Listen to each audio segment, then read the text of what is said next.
Hey, welcome to another exciting adventure. Today, Audio Novel presents Supreme Beings of Azeroth by Cheburek. Wait, don't forget, supporting authors like Cheburek is what keeps these amazing stories alive. Show some love for their incredible work. And if you're looking for more amazing stories, don't forget to check out my Patreon page. Your support helps turn incredible tales like this one into fully immersive audiobooks. Join me on this journey, and together, we can bring more stories to life. Thank you for being part of the adventure. Let's begin. Chapter 1. This is a requested story with Ainz and Buku as the main characters. For those unfamiliar with the Warcraft setting, rest assured the story will be written so that everyone can follow the story without needing to look up anything. For those familiar with Warcraft, I will take creative liberties and some events may go completely different or not occur at all. Still, I do intend to keep the most of the established lore. To be fair, even Blizzard is retconning the story every year, so who knows what will be canon in the future. The first few chapters will establish Ainz and Buku's relationship, and only then the actual Ice-Sky part will start, so hang in there. Chapter 1. Pain wasn't the worst feeling a man could harbor in his heart, nor was it the senses of loss or helplessness. In the depths of despair, where shadows linger and hope flicker dimly at best, the most insidious of all was emptiness, as dark as the void. It consumed the soul, leaving nothing but a husk devoid of even the smallest traces of life. Suzuki Satoru slowly lifted his VR set from his head, setting the device gently on the table beside the chair. The table, cheap and cold, stood there, devoid of any style or grace, with its surface marred by years of use. Yggdrasil had ended, the game that had been his life for 12 years was no more. The tired man rubbed his eyes, letting out a deep and weary sigh.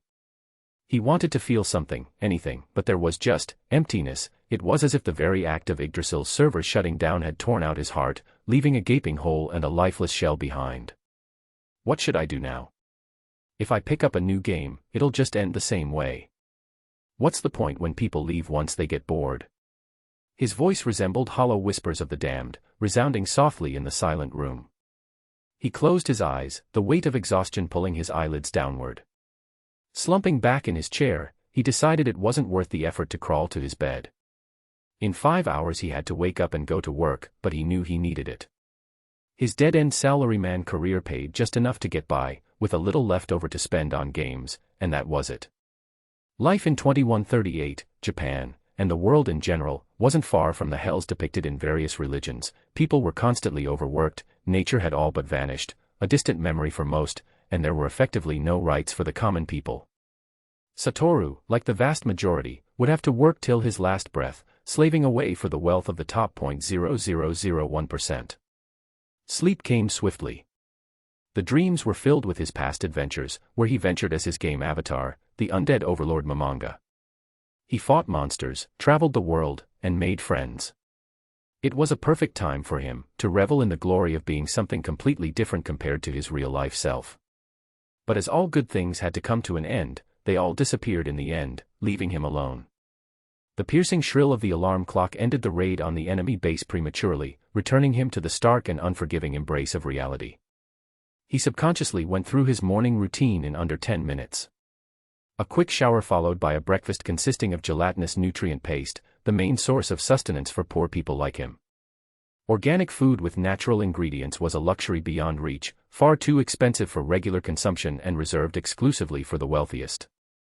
Next, he embarked on his journey to work through the crowded streets. Towering skyscrapers loomed far above more than they could see, their grim steel and glass surfaces reflecting the perpetual gray rain that fell relentlessly from the toxic sky that was devoid of any bird life, or any life in general. The air, thick with corrosive fumes from factories, forced nearly every passerby to don protective suits equipped with air filters. These air filters didn't come by cheaply, thanks to the impunity of the government and its monopolistic company backers. Satoru was one of the lucky few who managed to procure one from the black market, having purchased it for half the price from a man who had a relative perished early and left the gear in near-mint condition.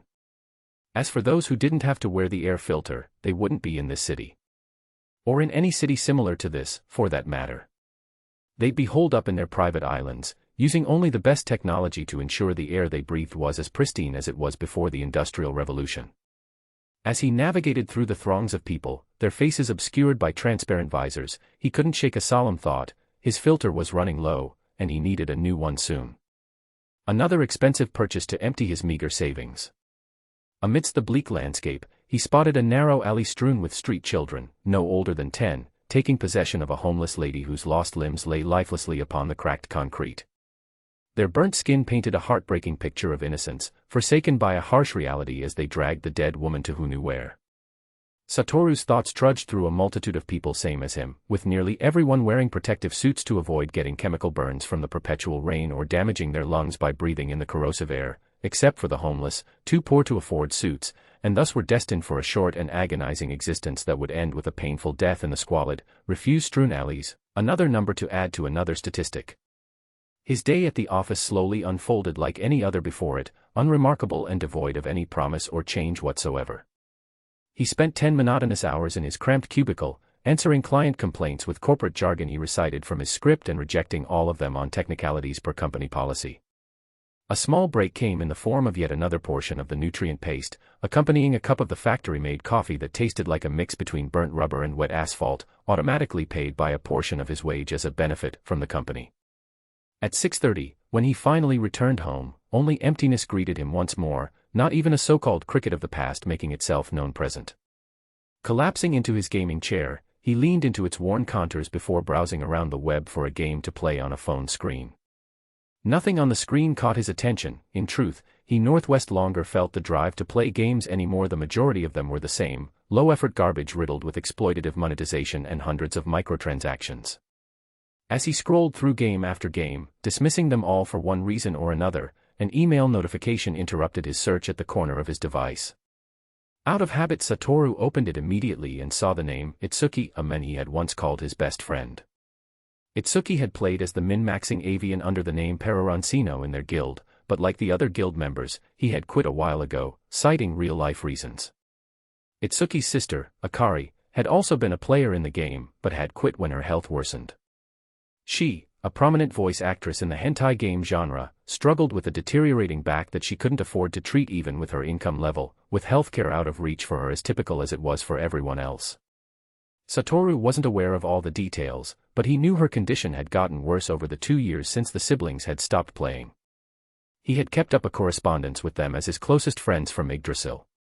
At first, they wrote to each other daily, then they shifted to weekly updates, and eventually it dwindled to a message per month on average. Satoru had gradually accepted that he simply wasn't part of their lives anymore and didn't want to intrude. The message started with the predictable words, "Sorry we couldn't make it. Akari had an emergency at work come up and I needed to help her." "Yeah, sure you are sorry." He scoffed internally, bitterness tainting his thoughts, as if you even care about the game or me anymore. His eyes scanned the screen, following each word with a mixture of resentment and resignation. "I hope you had a good time on the last day of the server. Anyhow, how have you been?" He read the rest of the message and grunted. It couldn't be more generic. The words, devoid of genuine connection, seemed to echo hollowly in his mind. Sure, both siblings were busy with their lives, but would it kill them to at least write more often? Frustration welled up within him. The once frequent exchanges had trickled down to sporadic updates, leaving him like an outcast in their world. Satoru started to write a response with the generic phrase, "It was fun and I am doing fine," but stopped halfway through. Why should he lie to Itsuki? He deserved that much, at least. With a sigh, he deleted the message and started anew. Only Hiro showed up and he left before the game ended. Not much has changed as of late. He grimaced as he typed the last letter. There. He can fuck off for another month and then remember I exist out of pity. Satoru closed the mail application and set his phone aside, leaning back in his chair. Why even bother? These people didn't truly care, no one did. The world operated on its own accord of the powerful and there was nothing he or anyone like him could do about it. Everyone kept to their own or stayed within their small social circles, while he wasn't part of any, he was just a lonely man with no family or friends. His corpse would surface only when he failed to pay the ever-increasing bills. Shit man, I didn't expect that. If I knew I would have woken sis and we would have logged in for the last 10 minutes. Another message came, taking him by surprise. It's fine. It was just a game after all, you had no obligation to play. The room fell into timid silence as Satoru stared at the screen, his thoughts lingered on the unexpected exchange. There was no immediate response. With a sigh, he closed the app once more and set his phone aside. Yggdrasil, to most people, was just a game, a mere diversion from the wretched world, a fleeting pastime. For him, though, it was something more, it held a profound significance, a virtual sanctuary he had invested years of his life and income into. Another notification pinged, yet Satoru hesitated to reach for his phone right away. His mind raced, questioning what had gotten into Suzuki and why he suddenly gave a response so fast. Did I push too far with my whining? Perhaps I should have just brushed it off and left it at that. He grasped the phone and read Suzuki's message. The words resonated in his mind, offering a glimmer of connection he hadn't anticipated. Hey, how about you drop by on Sunday? We could hang out in real life, watch some shitty anime, and drink a beer or two. Satoru blinked in surprise. He couldn't believe it, it was an invitation. The siblings didn't live that far from his place, they had shared their locations in-game a few times. It would only take one metro ride, a small but significant change in his isolated and mundane everyday routine, like a drowning man grasping at a straw, he responded swiftly. Sure, it sounds great. I'll drop by. A surge of hope flickered within him, mingled with cautious optimism that perhaps he would reunite with his former friends, and maybe, Satoru thought, things would turn out differently. His nervousness was palpable. Satoru hadn't visited anyone in almost a decade. His life had been a monotonous cycle of work, home, and occasional detours to the shop for replacements and repairs. Now standing at the door of the apartment where his friends lived, faced with the prospect of real human interaction, he hesitated to ring the bell. What if it was all just a joke? His mind raced with doubts. No, it would be foolish to think like that.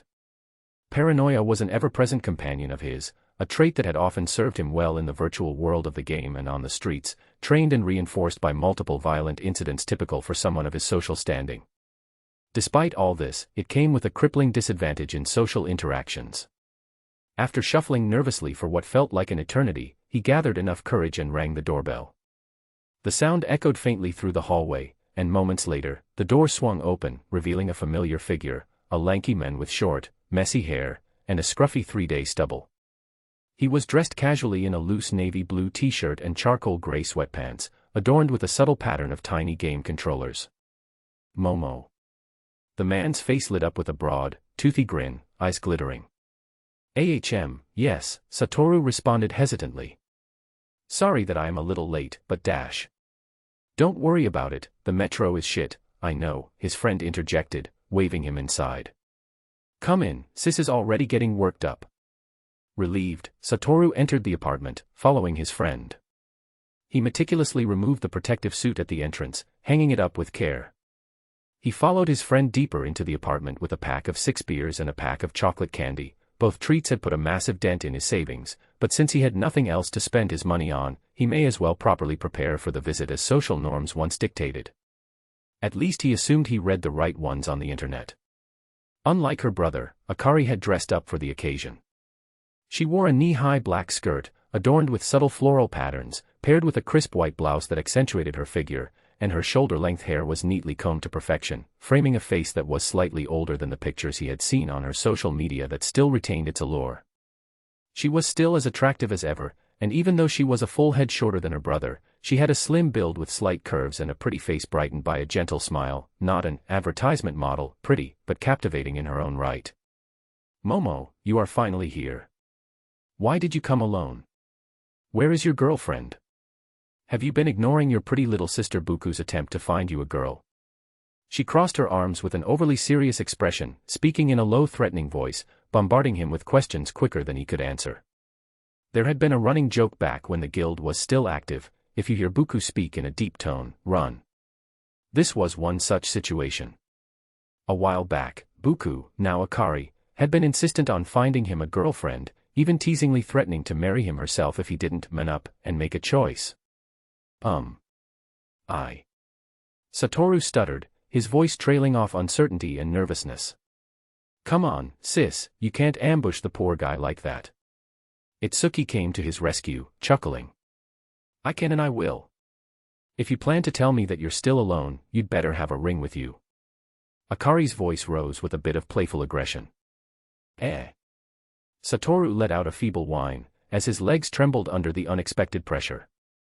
He wasn't good with real-life confrontation and was unprepared for such a direct assault. Just as he contemplated getting out of the awkward situation and leaving the apartment, Akari suddenly burst into high-pitched laughter. I've still got it. It's good to see you, Momo. As he stood there with a beer in one hand and chocolate in the other, Satoru watched as Akari slowly approached him. It was plain to see that each step was painful and took a lot out of her, but she still soldiered on with a determined smile on her pretty face. She slapped away her brother's arm as he attempted to assist her, insisting on pushing onward herself. Satoru, not wanting her to endure on his behalf, stepped forward and allowed her to embrace him in a tight hug. He awkwardly reciprocated, feeling her fragrance invade his nose, and her body's warmth stirred the feelings he had all but forgotten. The last time he received a hug from someone was back when he was 8 years old, and that too was from his now passed-on mother. At most, he had given out handshakes whenever new management had been assigned, but that was it. She was the only family he ever had.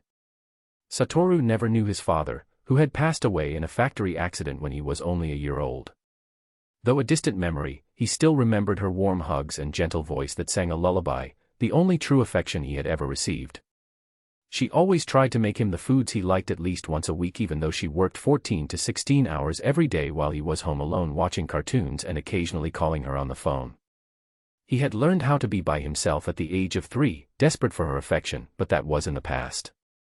Now this embrace stirred up different types of feelings as the closeness of a beautiful woman overwhelmed his senses. Is that a gun in your pocket, or are you just that happy to see me? Akari purred teasingly in his ear, accompanied by a short giggle. Sis, have some manners and don't be a total horny perv. Itsuki scolded his sister in an overly serious tone, the irony of his statement lost on him given that he was the one in the guild's group who played the most hentai games and had the guild's largest installation of NSFW material. Let me have my moment. She screeched back with uncontainable laughter, the tension in the room dissipating into shared amusement. Satoru stood there, unsure of what to do as the siblings bickered, as they were always like this. Both were playful and perverted as hell, and Buku had always been flirtatious with him. In fact, she was the reason he was able to talk to women at all. When she joined the guild, she assumed the role of a big sister, ensuring everyone felt included and cared for, especially him. Her care included doing everything to make him open up, utilizing her vocal skills to get him to relax. She went out of her way to have simple conversations with him virtually every day in-game, which at first were just simple questions about the game but then escalated to more personal and relatable subjects. Satoru knew she had been playing up to her lack of knowledge but indulged in her attempts nonetheless, finding it entertaining. I won't torment you too much today. It's just nice to have guests. Akari's tone grew somber briefly before perking up again. Will you be a gentleman and help me get to the sofa so we can start the evening? By some miracle, Satoru gathered his attention and replied in an equally light-hearted manner. With pleasure, my lady. Akari giggled again and shifted from hugging to firmly holding onto his right arm, leading him towards the living area. Her demeanor was both inviting and playful, something Suzuki hadn't felt for a long time. Now that he had a chance to inspect his surroundings, Satoru noted that Itsuki's and Akari's apartment was spacious with decent furnishing, a stark contrast to his own modest living space, plus 3 doors, which he assumed led to a bathroom and 2 bedrooms, alongside a kitchen area, and a spacious leisure area. Akari led him to the plush, roomy sofa and all 3 settled next to one another. Satoru seized the opportunity to place the treats on the table, spreading it around. Wait, is that the real deal? Akari's eyes widened with both surprise and delight as she eyed the chocolate like a cat stalking a mouse, fingers already twitching. Yes, I thought it wouldn't be polite to visit empty-handed, he replied, feeling a flicker of satisfaction at her reaction.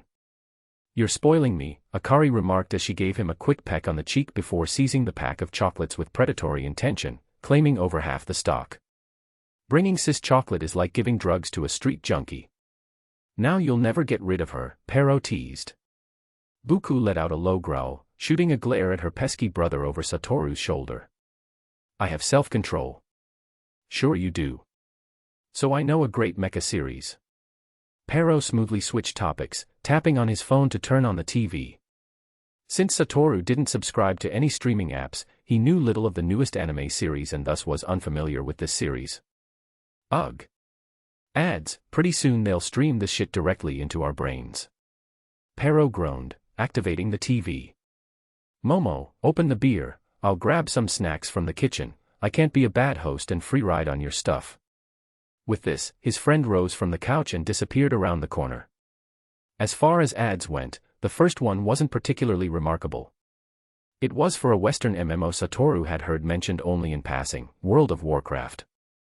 What struck him as odd was that it was promoting the game's 76th expansion, considering that most games never passed their third DLC before shutting down or producing a sequel. Just how long has that game been a thing to have so many expansions?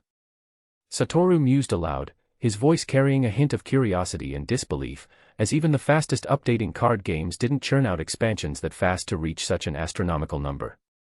I think it's the third longest running MMO, started over a century ago. Some people joke that you aren't a real MMO player if your family lineage hasn't played it since the early days. It sucks that I don't know English well enough to apply as a voice actress, get the right character to voice and you have a well-paying job for life, Buku commented in between bites of chocolate, accepting an open beer can from Satoru. Yeah, who wouldn't want to play a game that makes Yggdrasil lore look reasonable? You practically need a doctorate in the game's history to know what the fuck is going on, Pero chimed in as he returned with a plate laden with artificial dry cheese, nuts, and chips. Got these bad boys from a side gig. He added, placing the plate down on the table. As far as Satoru knew, Pero worked as an illustrator and freelance coder, often collaborating with his sister on the same frames and games. So getting gifts from enthusiastic degenerates who commissioned hentai illustrations for fat stacks of money wasn't all that surprising. Rumor had it that the upper echelons of corporate offices and governments were loaded with enjoyers of niche fetishes. His only shortcoming was that he lacked the finesse for creating 3D models worth commercializing, otherwise he could have taken himself to the stratosphere. Satoru had only indulged in such treats a few times in his lifetime, but he knew tonight promised a great evening. The siblings bickered over the smallest of things, but it was these moments that he had sorely missed, just spending time with friends. It took him a leap of faith to visit them, but in the end, it was worth it.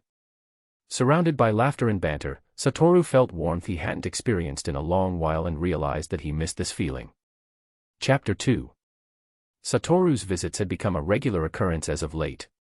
Her brother, Itsuki, casually played it off as having people over and all in good fun, but Akari was perceptive, and she saw through the facade he tried to maintain.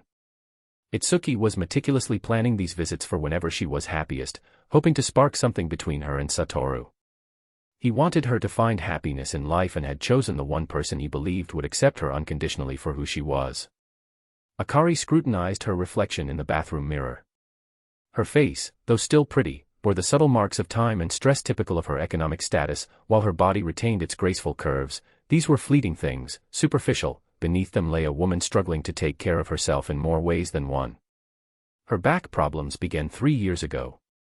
It had started with small sensations of flickering pain, but they increased gradually over time until she could barely stand upright, and the pain grew worse by the day.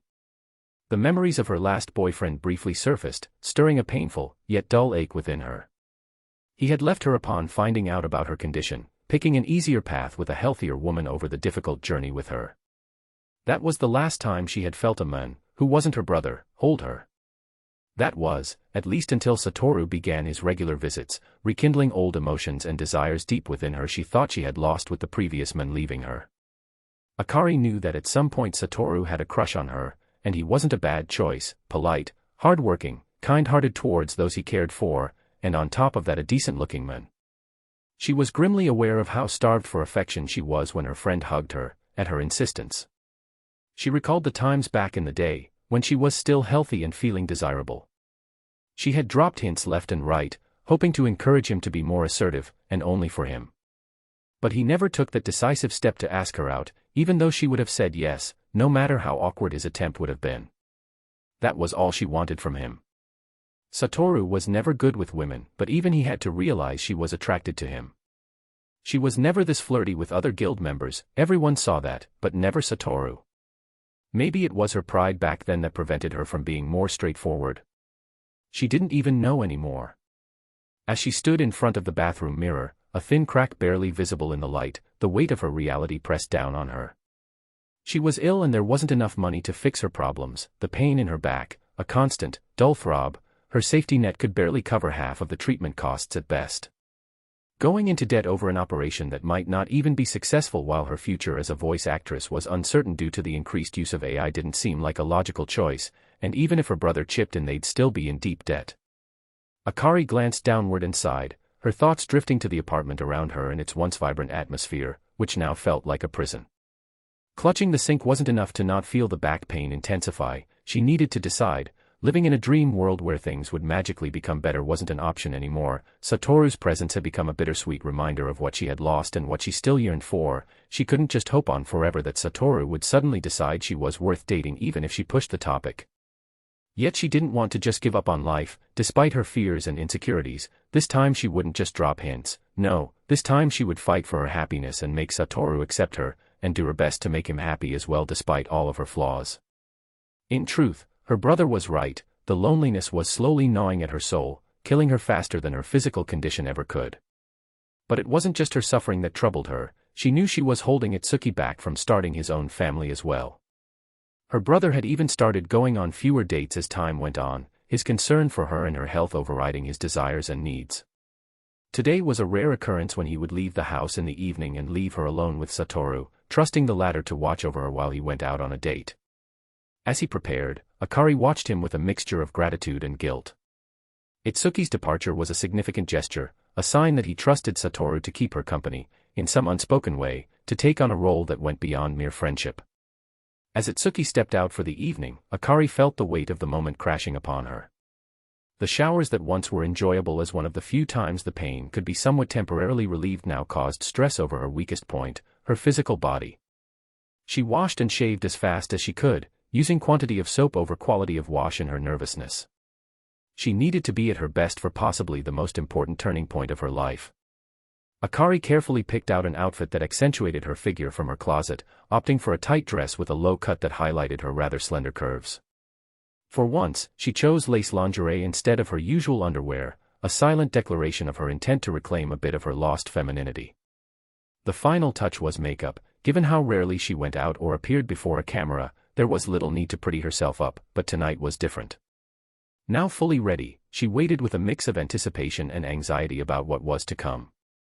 Seeing how Satoru froze on the spot the minute he laid his eyes on her was a decent boost to her ego, one she desperately needed, as his eyes widened, momentarily speechless, and she could see the admiration for her in his gaze.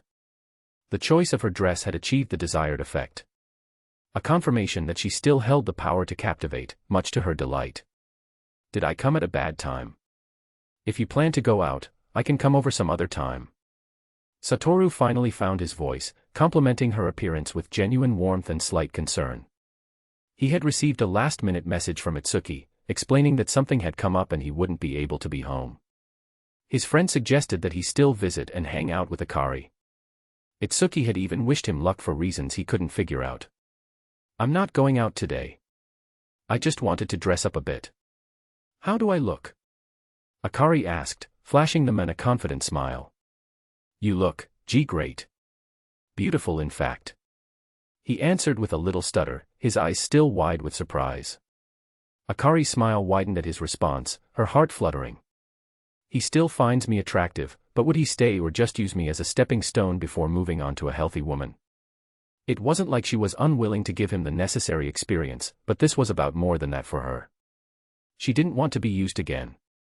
She wanted to be sure he wouldn't ditch her once his confidence in the opposite sex rose, as it surely would with her. As they settled on the sofa, she decided to start the conversation with a heavy hitter. So, why didn't you write to Isabi? Satoru paused, caught off guard by the directness of her question. She wouldn't wait for him to come up with a bullshit excuse. Just be honest for once. I want to know why you didn't write to her or any of the other girls I tried to set you up with. Satoru glanced down, his face flushing slightly. I don't know. He admitted, his voice was low but sincere. You're a great guy, you have a stable job, you're good looking, and I, sure as hell know you have courage, you just don't act on it. So look, can we drop the subject? Satoru had grown more and more uncomfortable as she rattled on, his voice straining. Not this time. Look at me. she ordered, her tone firm and unyielding. Satoru didn't face her. He stood up, clearly ready to flee at a hair's trigger. She couldn't let him. Akari leaned over and seized his hand. Satoru, I am done playing around. He pulled his hand away and she moved along with it, jerking off the sofa. A sharp jolt of pain shot through her back from the sudden movement. Akari let out a whimpering scream, the sound piercing the tense atmosphere like a needle through butter. In her recklessness, she hadn't accounted for his resistance, the resistance he had toward being pushed out of his confront zone, and how she would counter it. I'm sorry, I didn't mean to, Satoru hastily mumbled, panic flashing in his eyes as he hastily extracted her grasp from his. Painkillers. Second shelf. In the kitchen. Bring water. She pointed towards one thing that could ease her suffering, even if only for a short time, leaning back onto the sofa. This was stupid. He won't come back after this. I know him. Damn it. I need to play this off. She still planned her next steps despite the agonizing pain. Satoru rushed to comply, quickly bringing her the labeled medicine and a cup of water as fast as he could. For a while, they sat in silence as she just breathed heavily, waiting for the pills to do their job. She glanced at the men, guilt apparent on his face. It's fine. I shouldn't have grabbed you like that, she sighed, trying to soothe his worry. I hurt you. How can I make it up to you? He asked quietly, his voice filled with a mix of regret and guilt. Please be honest and tell me why. It is very important to me, she questioned softly, her eyes searching his. Satoru looked down as he nervously played with his fingers. I am afraid that once they know me better, they will leave, or they won't even bother to know me if they knew I've never, he muttered with a nervous shrug of his shoulders. I am afraid too, Akari admitted, her voice trembling. My last boyfriend left me when my health got worse, why would any man settle for me?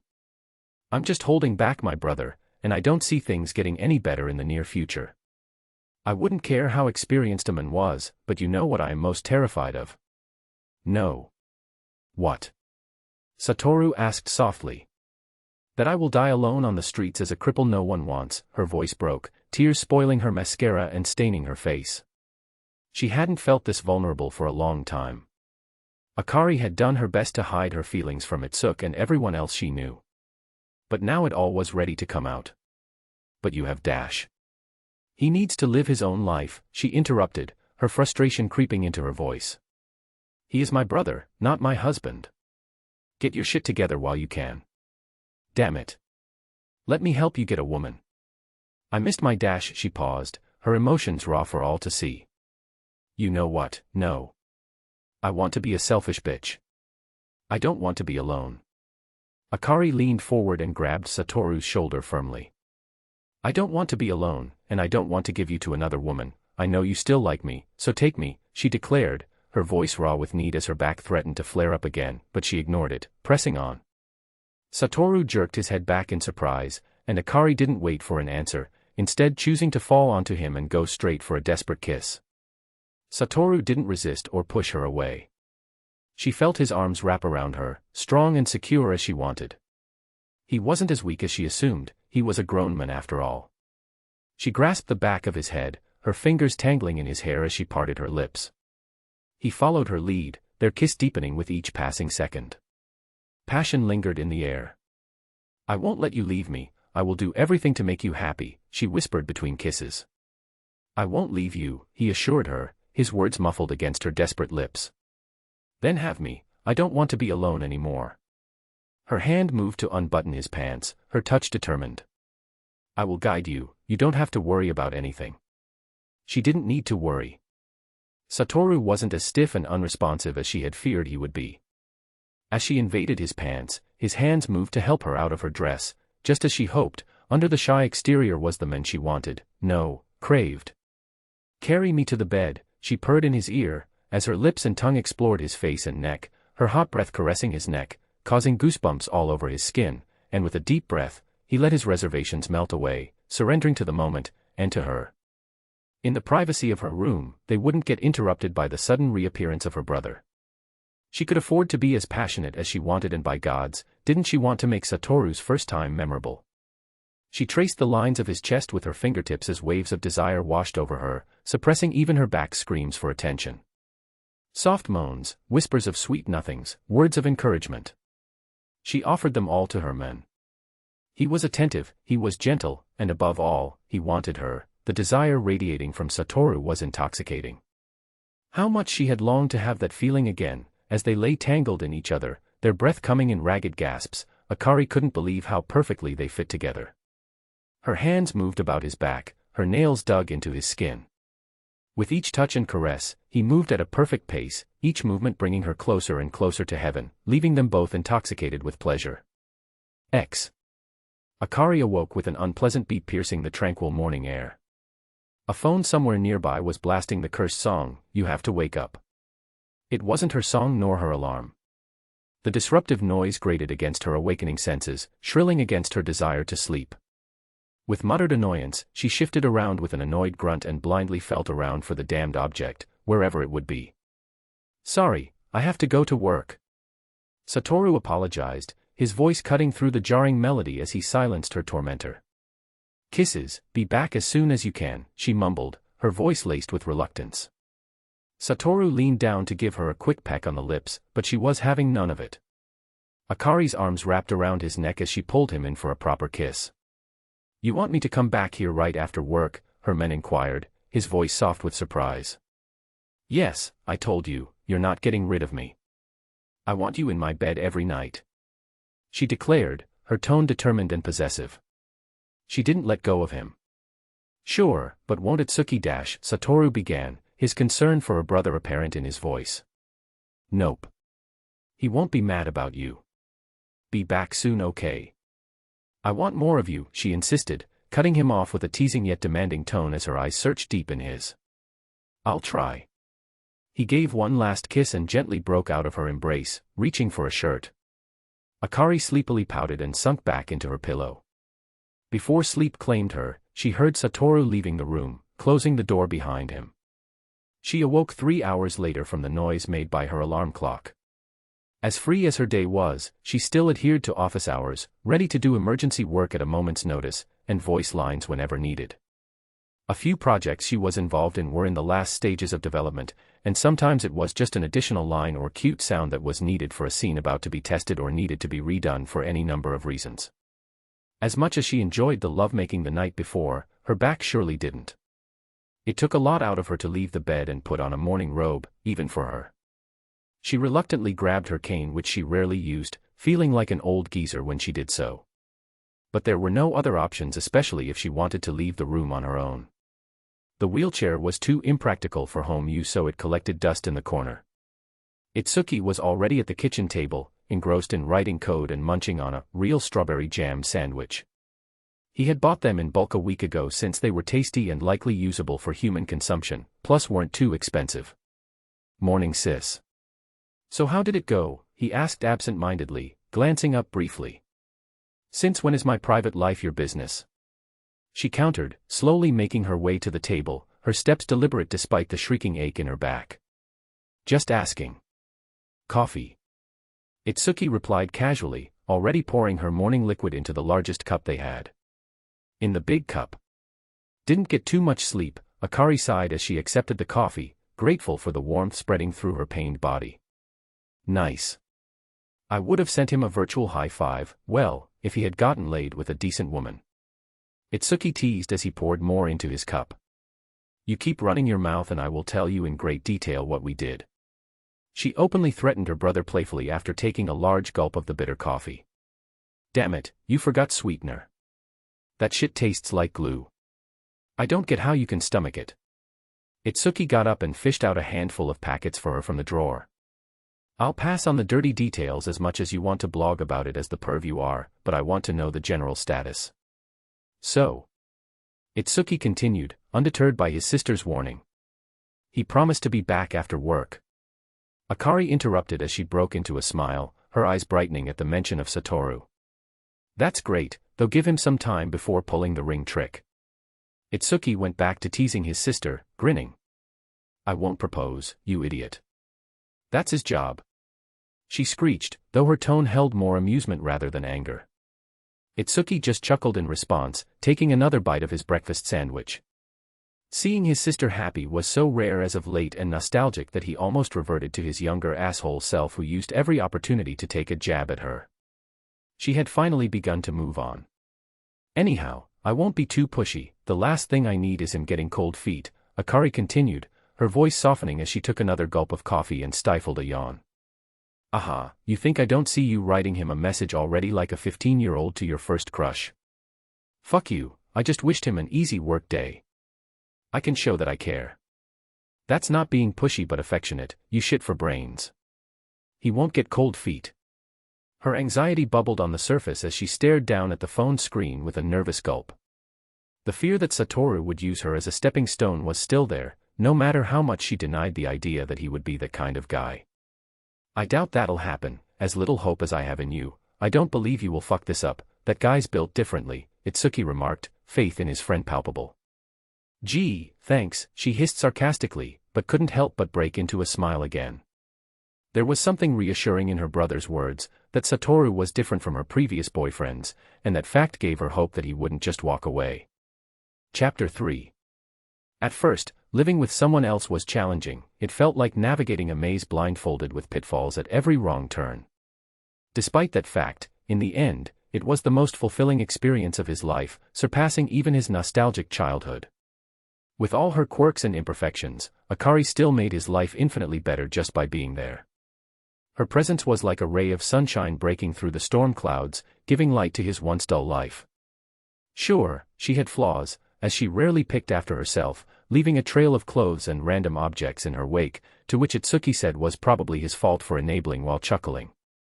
She was strong-willed and stubborn at times, but she was also loving, caring, and supportive, always asking about his day and helping him forget the hardships of life. She could instantly pick up when he was in a bad mood or too tired and did her best to brighten his day. Akari always ensured he didn't neglect himself for her sake, always giving back what she could. She wasn't lazy by any means. Akari was hard-working, only somewhat disorganized, a reflection of her boundless energy and enthusiasm more than anything else. She was only in need of narrowing her attention to immediate tasks. In just 3 months, Satoru had moved in with his girlfriend and adapted to their new life. His free time became their free time, filled with such moments as watching shows or playing games together. Akari no longer neglected her well-being, she now took proper time to rest and recharge, which only helped her body further. Although she still actively sought out lucrative roles to voice, especially in the indie market where any one game could become a smash hit overnight, she also attempted to find game studios that weren't solely focused on designing hentai content, even if most of her portfolio consisted of such. Like every other day, Satoru rushed home after a quick detour to shop for food and household supplies, as he was eager to unwind and share the evening with Akari. To his surprise, he found her sitting on the sofa, her entire body trembling like a leaf. Panic seized him, rooting him on the spot. He felt his heart drop, praying that the worst wouldn't happen. Did something dash? He hurriedly asked before his voice trailed off as he started peeling off the protective suit as fast as he could, almost ripping the fabric in two as he hurled it to its hook. His movements were frantic. He could see the weight of her distress pressing down on her shoulders. Akari looked like she could use some consoling, and it was his utmost responsibility to ease her mind, to be the rock she could cling to amidst the storm. So, you remember Alien Hunter Galaxy? She asked, her voice shaking. Of course, what is going on? The game she was referring to was one of many Akari had voiced over the past few months. It was a fun adventure game with a lot to do, from casual eating to fast-paced shooting. She had embodied the voice and face of the main heroine, taking a leading role in the game's production. A small indie team had poured 2 years of passion into making the game. Unable to pay her much, they offered a percentage of the profits, which turned out to be mere pocket change according to their predicted statistics.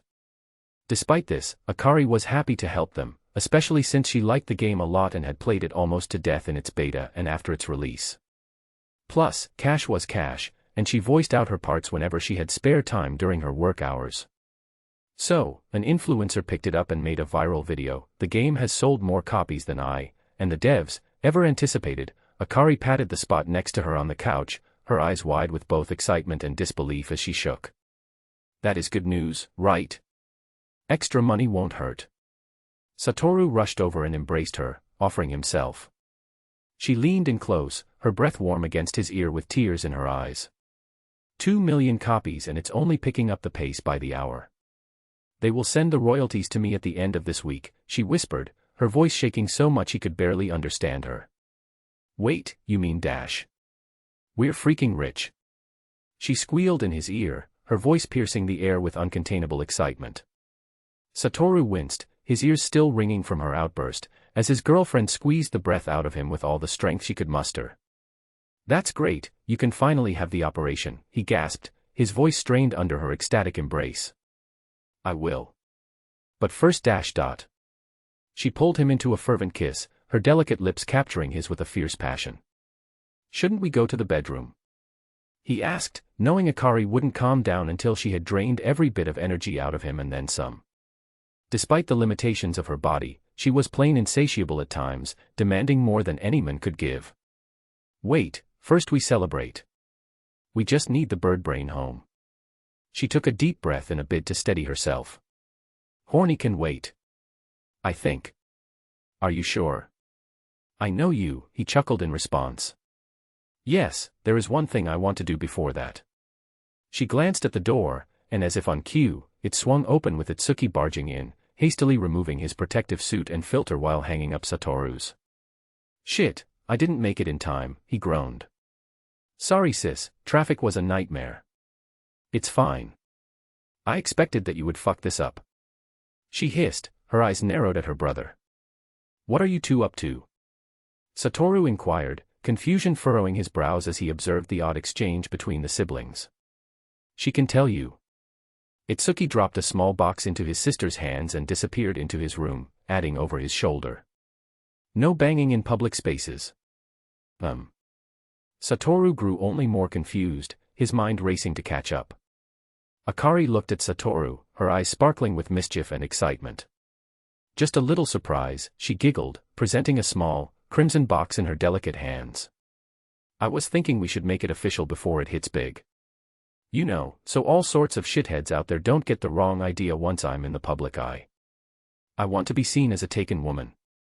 With a delicate motion, she opened the box. Inside lay 2 gleaming golden rings, their brilliance reflecting the uncertain glow of the room. Akari didn't need to say anything else, her intent was clear, and he understood what she meant even if wearing wedding rings weren't a widespread tradition in Japan. Not that he had ever dreamed of having one, given his economic status. But with the kind of money Akari would gain from royalties, she would be able to afford her operation and much more, and the attention would garner her more clout in the video game elite circles, leading to more popular game companies reaching out to her with more money offers, which could give her even more time in the spotlight, and the circle would continue. No wonder she was utilizing her newfound wealth now as she was. This is kinda sudden. Are you sure? Satoru asked, his voice filled with overwhelming astonishment and confusion at the sudden proposal. You still wanted to be with me, even after I was seen as nothing but a burden in the future, so now I want to share with you my success, she replied softly, her words carrying a tinge of vulnerability. Please, say yes and let's get married before I have to appear in public events. She glanced downward and awkwardly mumbled, high-pitched, I told you, you're never getting rid of me. Then I don't have a choice anyway, do I?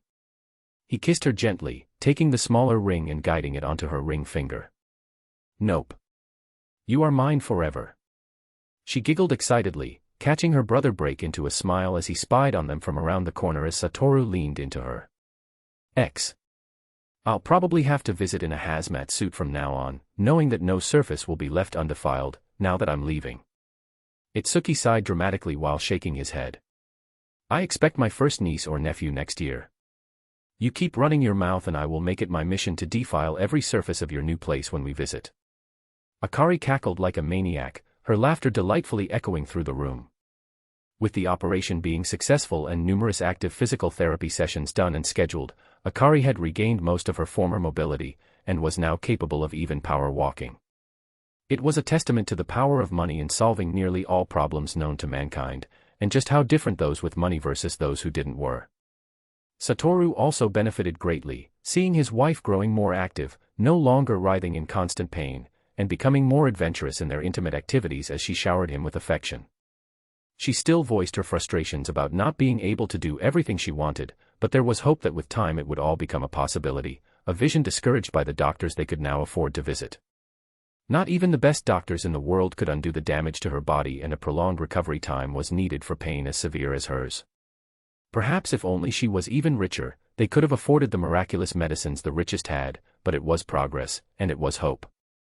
Not if I managed to mark my territory first, Itsuki teased as he openly abused his superior reflexes and jumped forward, appearing beside his sister. Before she knew it, he had his arm around her neck, pulling her closer, and roughly ruffling her hair with affection. Akari screeched and attempted to elbow his side, but her brother dodged the assault with ease, anticipating such a move as he laughed out loud. "You goddamn bastard," she growled, taking a step in her brother's direction. "Welp. She's your problem now, Satoru.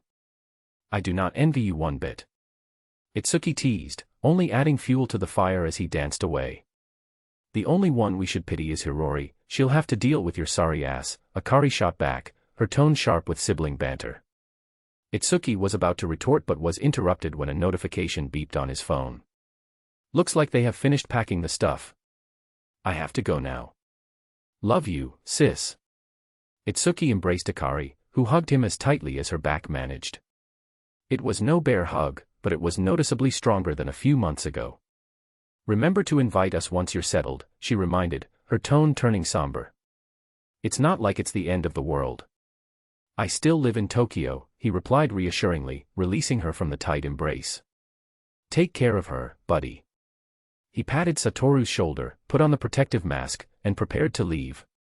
And just like that, the apartment Akari had shared with her brother for 3.5 years was now hers and her fiancé's. Alone, except for each other. "It will be strange without Birdbrain around," she commented with a touch of melancholy in her voice. "You can video call him later," Satoru reminded her gently. "No freaking way. He should be the one who calls first." She rejected the proposal with a huff as she closed the door. "You're being stubborn again," Satoru chuckled before wrapping his arms around her from behind. "No, I'm not. If he misses me, he would call, not the other way around," she grumbled, leaning into his embrace. "So what are we going to do today?" "You have nothing planned." Satoru had become his wife's assistant for the last 2 months after quitting his salaried job, due to her insistence, when she hit it big as a voice actress. This change helped tremendously in keeping his rather disorganized wife on track, while also helping distribute funds between the couple. She had already forgotten about a few, less important interviews before he had to step in with a reminder and a few promises of affection later. "We could watch something dirty and then start defiling the surfaces. The couch can be our first victim," she purred as she glanced into his eyes mischievously. "A sound plan." He agreed, reaching under her shirt to gently stroke at her sides. Let's get to the couch first, I want to savor the moment." She broke out of his grip, grasped his hand, and led her husband towards the living room. She pushed Satoru down onto the couch, settling in his lap while browsing through the many hentais she had bookmarked for later use. "How do you like this one? A couple got isekai and are young again." "Just how many isekai-themed ones have you bookmarked?" Satoru asked, chuckling upon seeing the long list of smut his wife had picked for their enjoyment. "A few. You know I like the genre. Imagine it, we get sent to another world, I become your brave knight, and you, my handsome wizard." "Shouldn't it be the other way around?" he said, amused, raising a brow, a smirk plastered on his lips.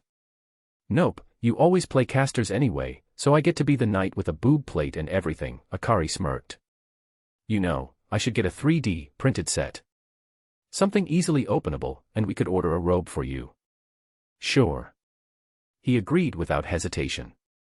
She liked to cosplay, and he benefited greatly from it, as she happily portrayed his favorite characters anytime he asked her. And since she enjoyed it, relishing in the attention, she was always on the lookout for more opportunities. "Great." She pressed the confirm button on the hentai she had chosen, and the TV flickered to life. And if on cue, like all the times before, they were greeted with an advertisement for World of Warcraft. "Just what the hell is with this ad? Why am I seeing it everywhere?" Akari complained with a groan in her voice. "I am not sure. I have noticed it as well." "Have you checked the game's homepage by accident?" he asked. "Nope." Some stupid algorithm has decided that we need to play it. I refuse to be influenced by ads, she grumbled, crossing her arms defiantly as if the screen could send input back to the company from her sheer disappointment alone. I don't think playing an MMO is a good idea. It would take too much time and effort to get to an acceptable level. Akari broke into laughter. You, out of all people, don't want to play an MMO. Well, I found something better. Satoru chuckled, pulling her closer. He ran his fingers through her lush, cascading, raven-black hair, as he gently massaged her scalp with his left arm. He knew exactly where she liked to be scratched. I won't argue with that. She sighed contentedly, leaning into his touch, a content smile gracing her face. The invasive ads, as annoying as they were, had become a part of their daily life. After the short interruption, the show finally started. As such, the first few minutes were spent showing a couple navigating their ordinary lives, eerily similar to Akari and Satoru's, but in a non-toxic and non-dystopian world, stated to be in the past Earth. Then came the big event. The two protagonists were transformed into powerful heroes with exaggerated features of fantastical extremes. What followed was the first raunchy sex scene, barely related to the plot, which ended with the couple breaking the bed and apologizing to an innkeeper. Would you like it if I had a pair like that? Motorboating looks like fun. Akari commented teasingly, grinning. Yours are great as well. Satoru went for a diplomatic answer as his lips twitched into a smile. As a curator of your waifu folder, I, in fact, know you like them big, Akari giggled. Using this information against me is unfair, Satoru protested. I was just thinking I could get mine a few sizes bigger for your enjoyment. You don't have to do it. You're perfect as you are. And your pair is fantastic. Sure, but I mean I could get them even better. Just imagine the dash, Akari began, only to be interrupted by the synchronized beeps from both their phones. Really? Which asshole sensed I had free time, she added, her voice betraying a hint of annoyance. Satoru just stared at the message while his wife continued her rant.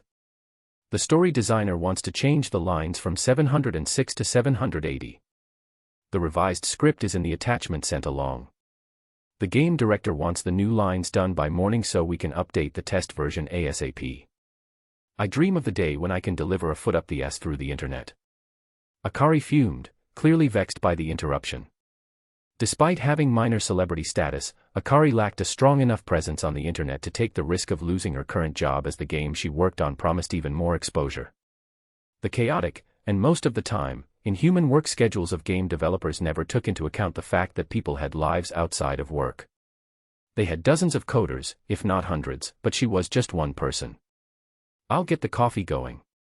Satoru sighed, standing up and stretching his limbs. I'll make it up to you after the recording session is complete. Get the cream and sugar ready.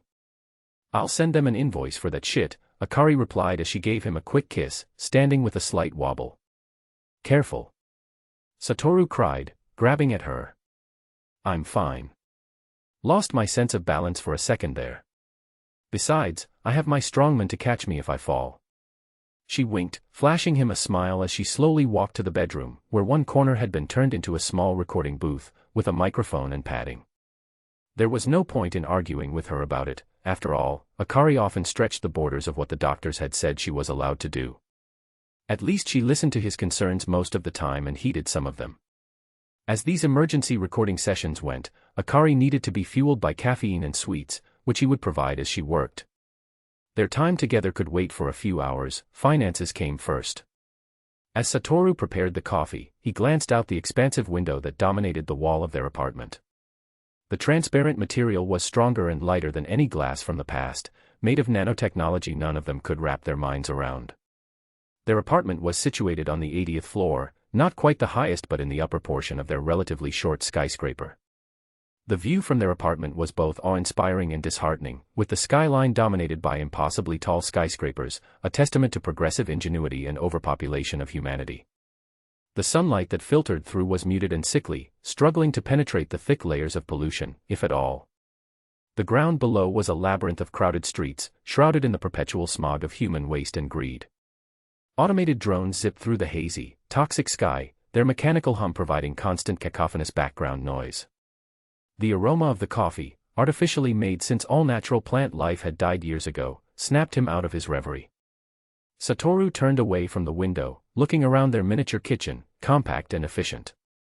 It was designed for minimal use since cooking had become effectively obsolete, replaced by readily processed food produced in factories. He noticed the small cleaning robot diligently cleaning the coffee grounds that had spilled, its small, extendable arms moving with precision. Satoru returned with the coffee and sweets, placing the cup beside her. "Here you go." He would pass the time assisting his wife while daydreaming about getting Ice-Guy to a fantasy world and going on a great adventure together. As good as life was now for them, they still lived in what amounted to a hell compared to even what past humans had experienced, let alone those of the wealthiest, and no amount of wealth they could ever get their hands on would change that. The dream of walking through lush fields under clear skies was an unattainable one, but a dream nonetheless. Chapter 4. There was something off about the scenery around them. Satoru distinctly remembered falling asleep in his and Akari's bed, half-dressed and bundled in blankets. Now, he stood on a grassy trail winding through a lush green forest, devoid of any blankets whatsoever. He was puzzled by the sudden change but began to notice the details around him as his senses slowly returned, the surprise sharpening his mind. The air, first and foremost, was crisp and clean, a stark contrast to the poisonous atmosphere he was accustomed to. Each breath filled his lungs with the refreshing scent of pine and wildflowers, incomparable to the filtered air through his masks and suits. The forest was alive with the sound of rustling leaves and distant bird calls, adding to the surreal quality of his new surroundings, sounds he had heard only in media like Yggdrasil. "Is this a dream?" a muffled female voice beside him asked. Satoru turned to see his wife standing beside him, her eyes wide with wonder and shock. She was dressed in a short summer dress that danced in the soft breeze, one she had only worn once on a date. Glancing down, he noticed that he was clad in white pants and a partly buttoned white shirt that felt light and comfortable against his skin, purchased for appearances whenever he went out to represent Akari as her secretary. "I think so." "Seems like a very pleasant dream," Satoru replied, taking in the impossibly vivid scenery. Every detail was so clear, it felt surreal, to feel and see and hear and smell all of this. "Wait, dream characters aren't supposed to acknowledge it's a dream." Akari animatedly protested, growing increasingly confused. "I don't think I'm a dream character." "I vividly remember going to sleep next to you," he retorted, now wondering if this Akari wasn't a figment of his imagination dreamt up by his mind. "Holy hell. We're having a shared dream. And a lucid one at that." She waved her hands frantically, taking sharp breaths. "Be calm, you don't want to fuck this up and end the dream," she declared animatedly, trying to calm her frantic self. Satoru smiled and grabbed her hand. "You'll be fine. Let's see where this goes." "You're right, this road looks like it wants us to." "Follow it," she commented, her agitation melting away at his touch. Akari locked fingers with her husband, walking with newfound grace. Her dream body shared none of her real-life ailments, free from the chronic aches and pains that once plagued her, leaving her feeling light, strong, and no longer feeling the effects of a once weak body, meaning she felt more aware of their new surroundings. She tilted her head back, her eyes tracing the contours of the sky above. It was brilliant, cloudless blue, unmarred and unobscured by the smog and haze of her world, vividly ingrained in her mind. Perhaps they had arrived in paradise. The scenery became clearer with every step they took, revealing its pristine perspective. The sun shone brightly above them, casting a warm, golden light all around. Around them, the forest seemed alive in a way that was both unfamiliar and alien, yet strangely not hostile. The trees whispered through their rustling leaves, and the ground beneath pulsed with an energy they couldn't comprehend. Shadows danced in the corner of their vision, and the air buzzed with a strange, electric vitality that kept both of them on their toes. The vibrant colors around them shimmered with a surreal intensity, each leaf and blade of grass practically glowing with life. The sounds of nature graced their ears with the gained sharpness, impossible to experience in the waking world even with the best of readily accessible technologies. The gentle wind swayed the trees with such a calming effect that for a moment she thought they had entered heaven. "I didn't know something so wonderful could exist. It's so much better than the parks in Tokyo." "Hell, they wouldn't even compare," she commented, squeezing his hand once more. The land was, by all metrics, perfect. Satoru nodded. "It's almost too perfect. I wonder why both of us are here.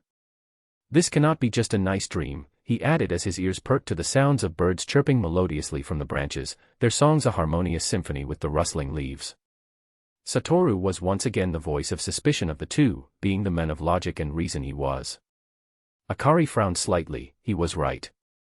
Most of her dreams were the reflection of her daily life struggles, being muffled, gray, and uninspiring. She never had a dream this lucid before, especially not with her husband tagging along. At most they were nightmares, culminations of her fears of being abandoned for who she was, as a person and the struggles she faced as a voice actor. Who knew how long they would have this experience?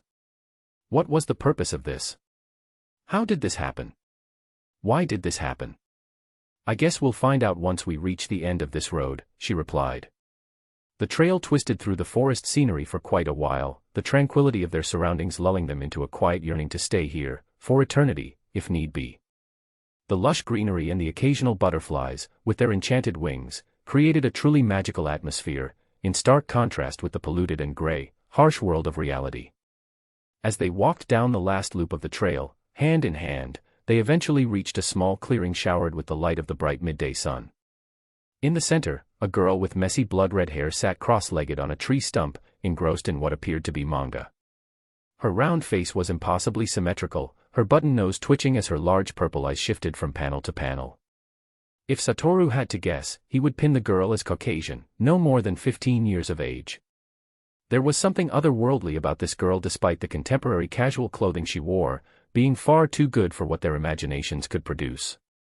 The baggy, light blue jeans hung loosely on her thin frame, and the tight, red t-shirt was decorated with a silhouette of some skeletal, predatory creature.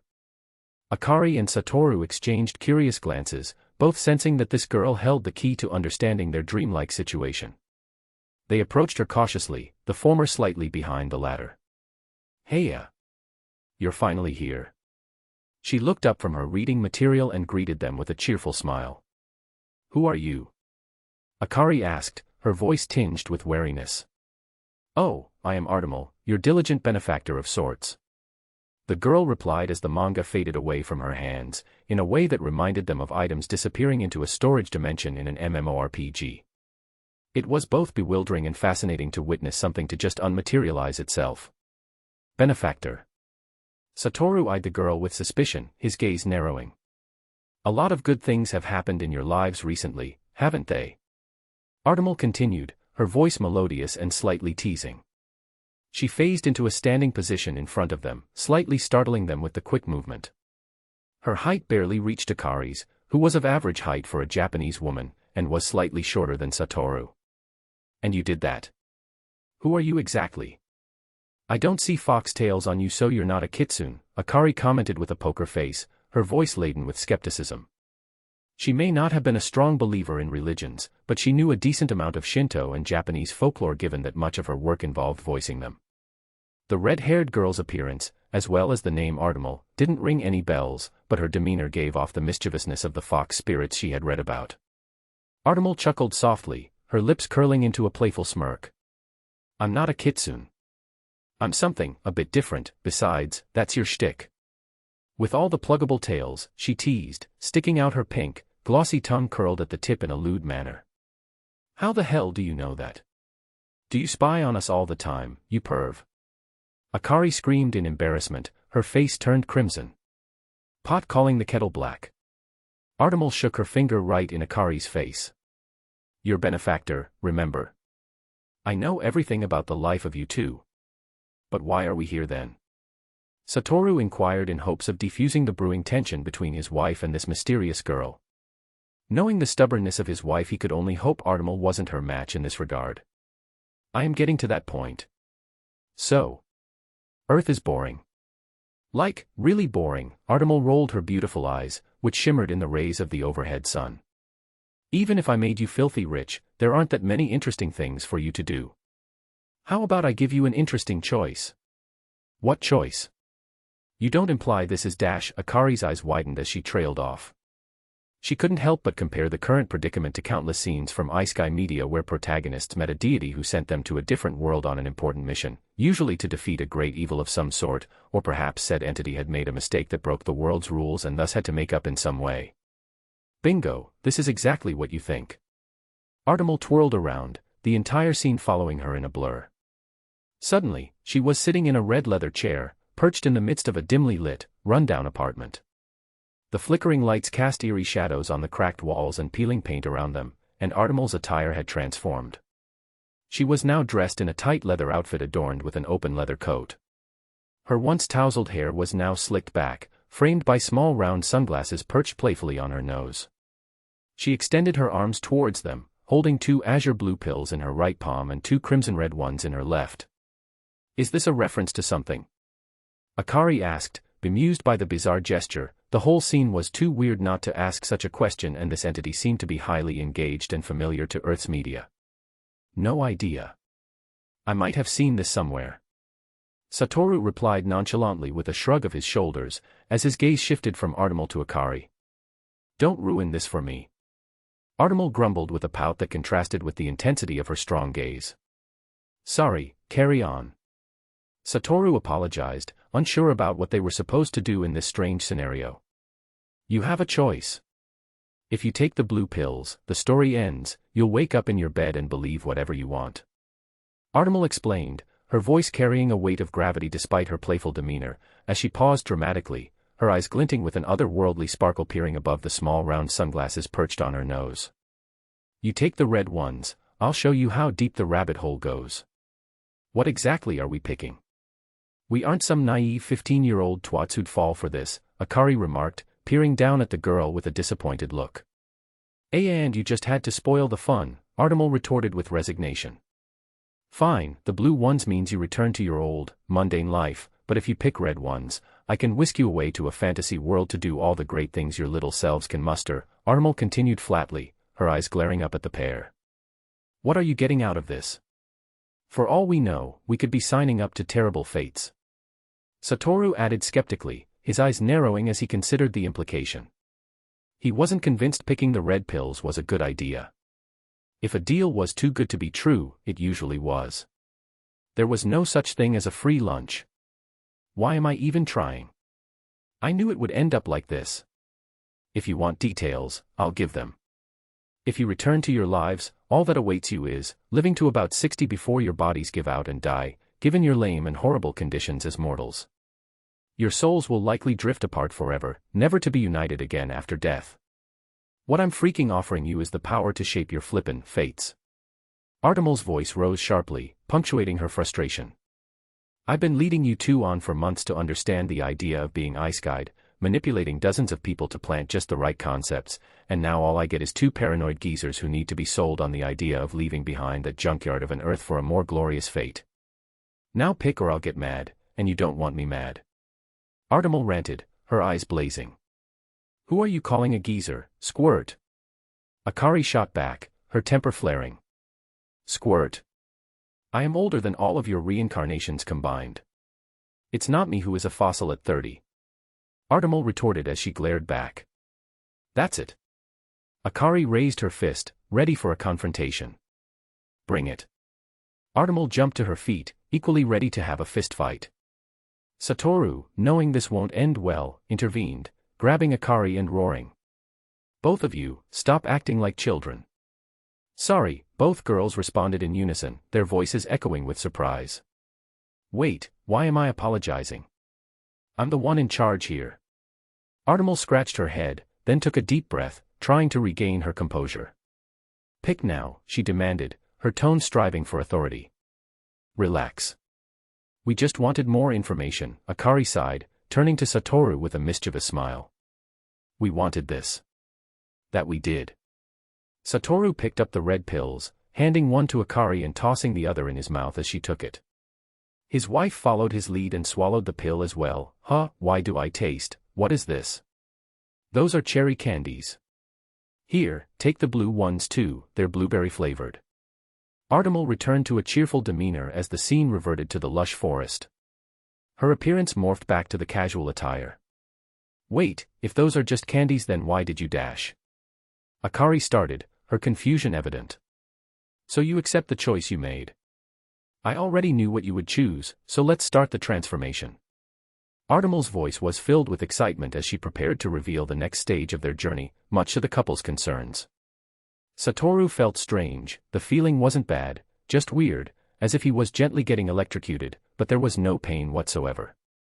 His heart stopped when he saw his wife melt into a puddle of red goo, glistening and gelatinous.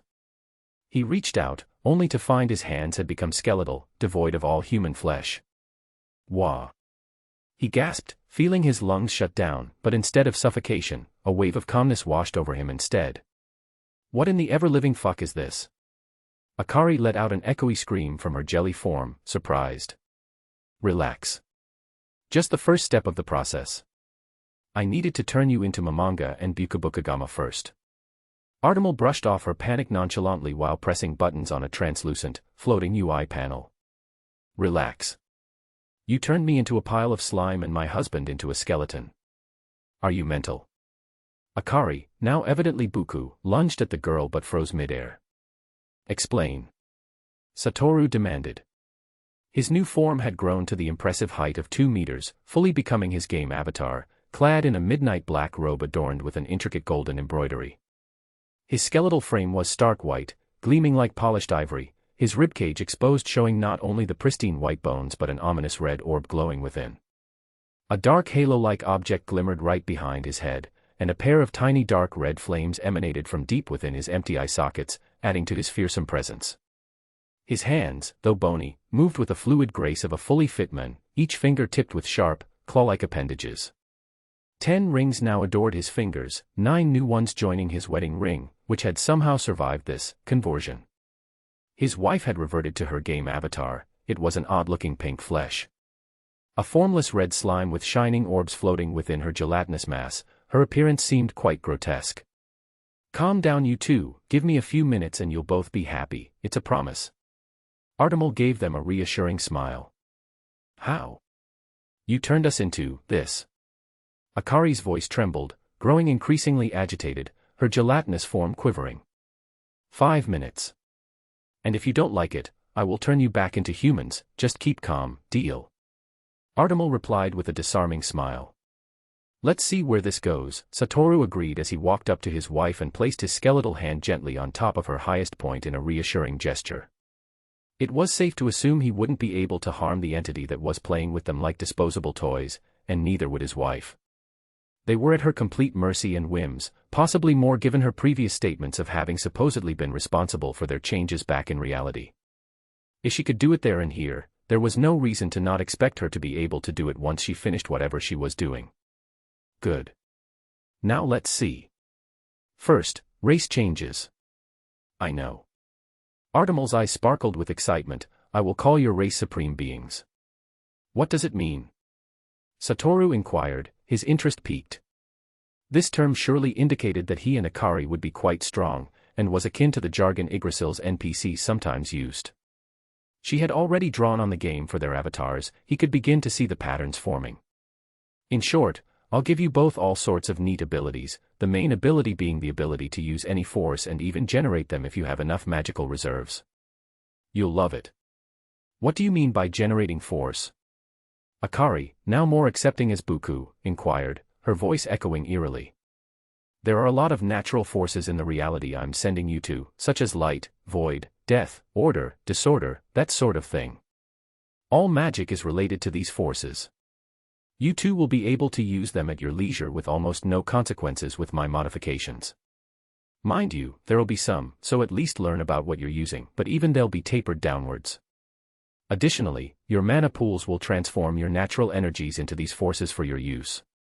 Of course, I'll adjust your base stats so you two can have fun without fearing shadows in the night, Artemal explained with a mischievous grin. The words hung in the air, and Satoru felt a surge of anticipation. Artemal's promise of unimaginable power and adventure shook him to his core. The allure of such abilities, the idea of becoming supreme beings in a fantastical realm, was too tantalizing to dismiss.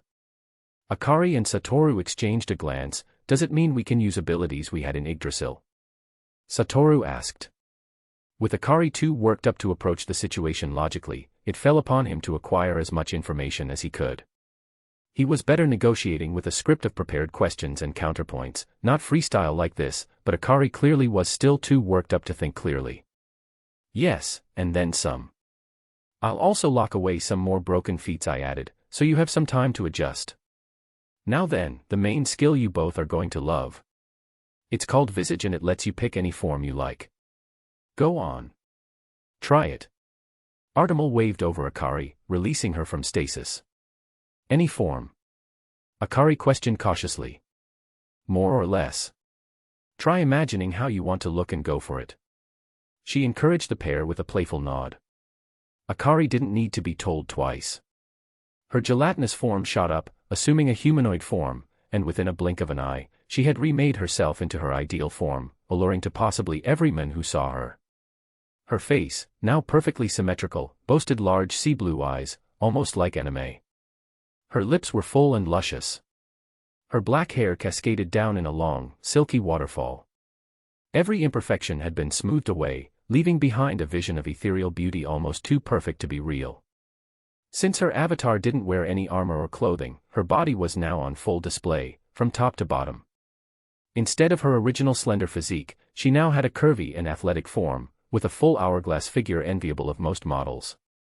She also made her breasts a few sizes larger as well, enhancing her grand allure even further. Satoru watched the transformation in awe. The change was mesmerizing, a seamless blend of magic and imagination that invited him to take her then and there. How do I look? Akari asked, twirling around for her husband's enjoyment, her voice now seemingly more joyful and lighter.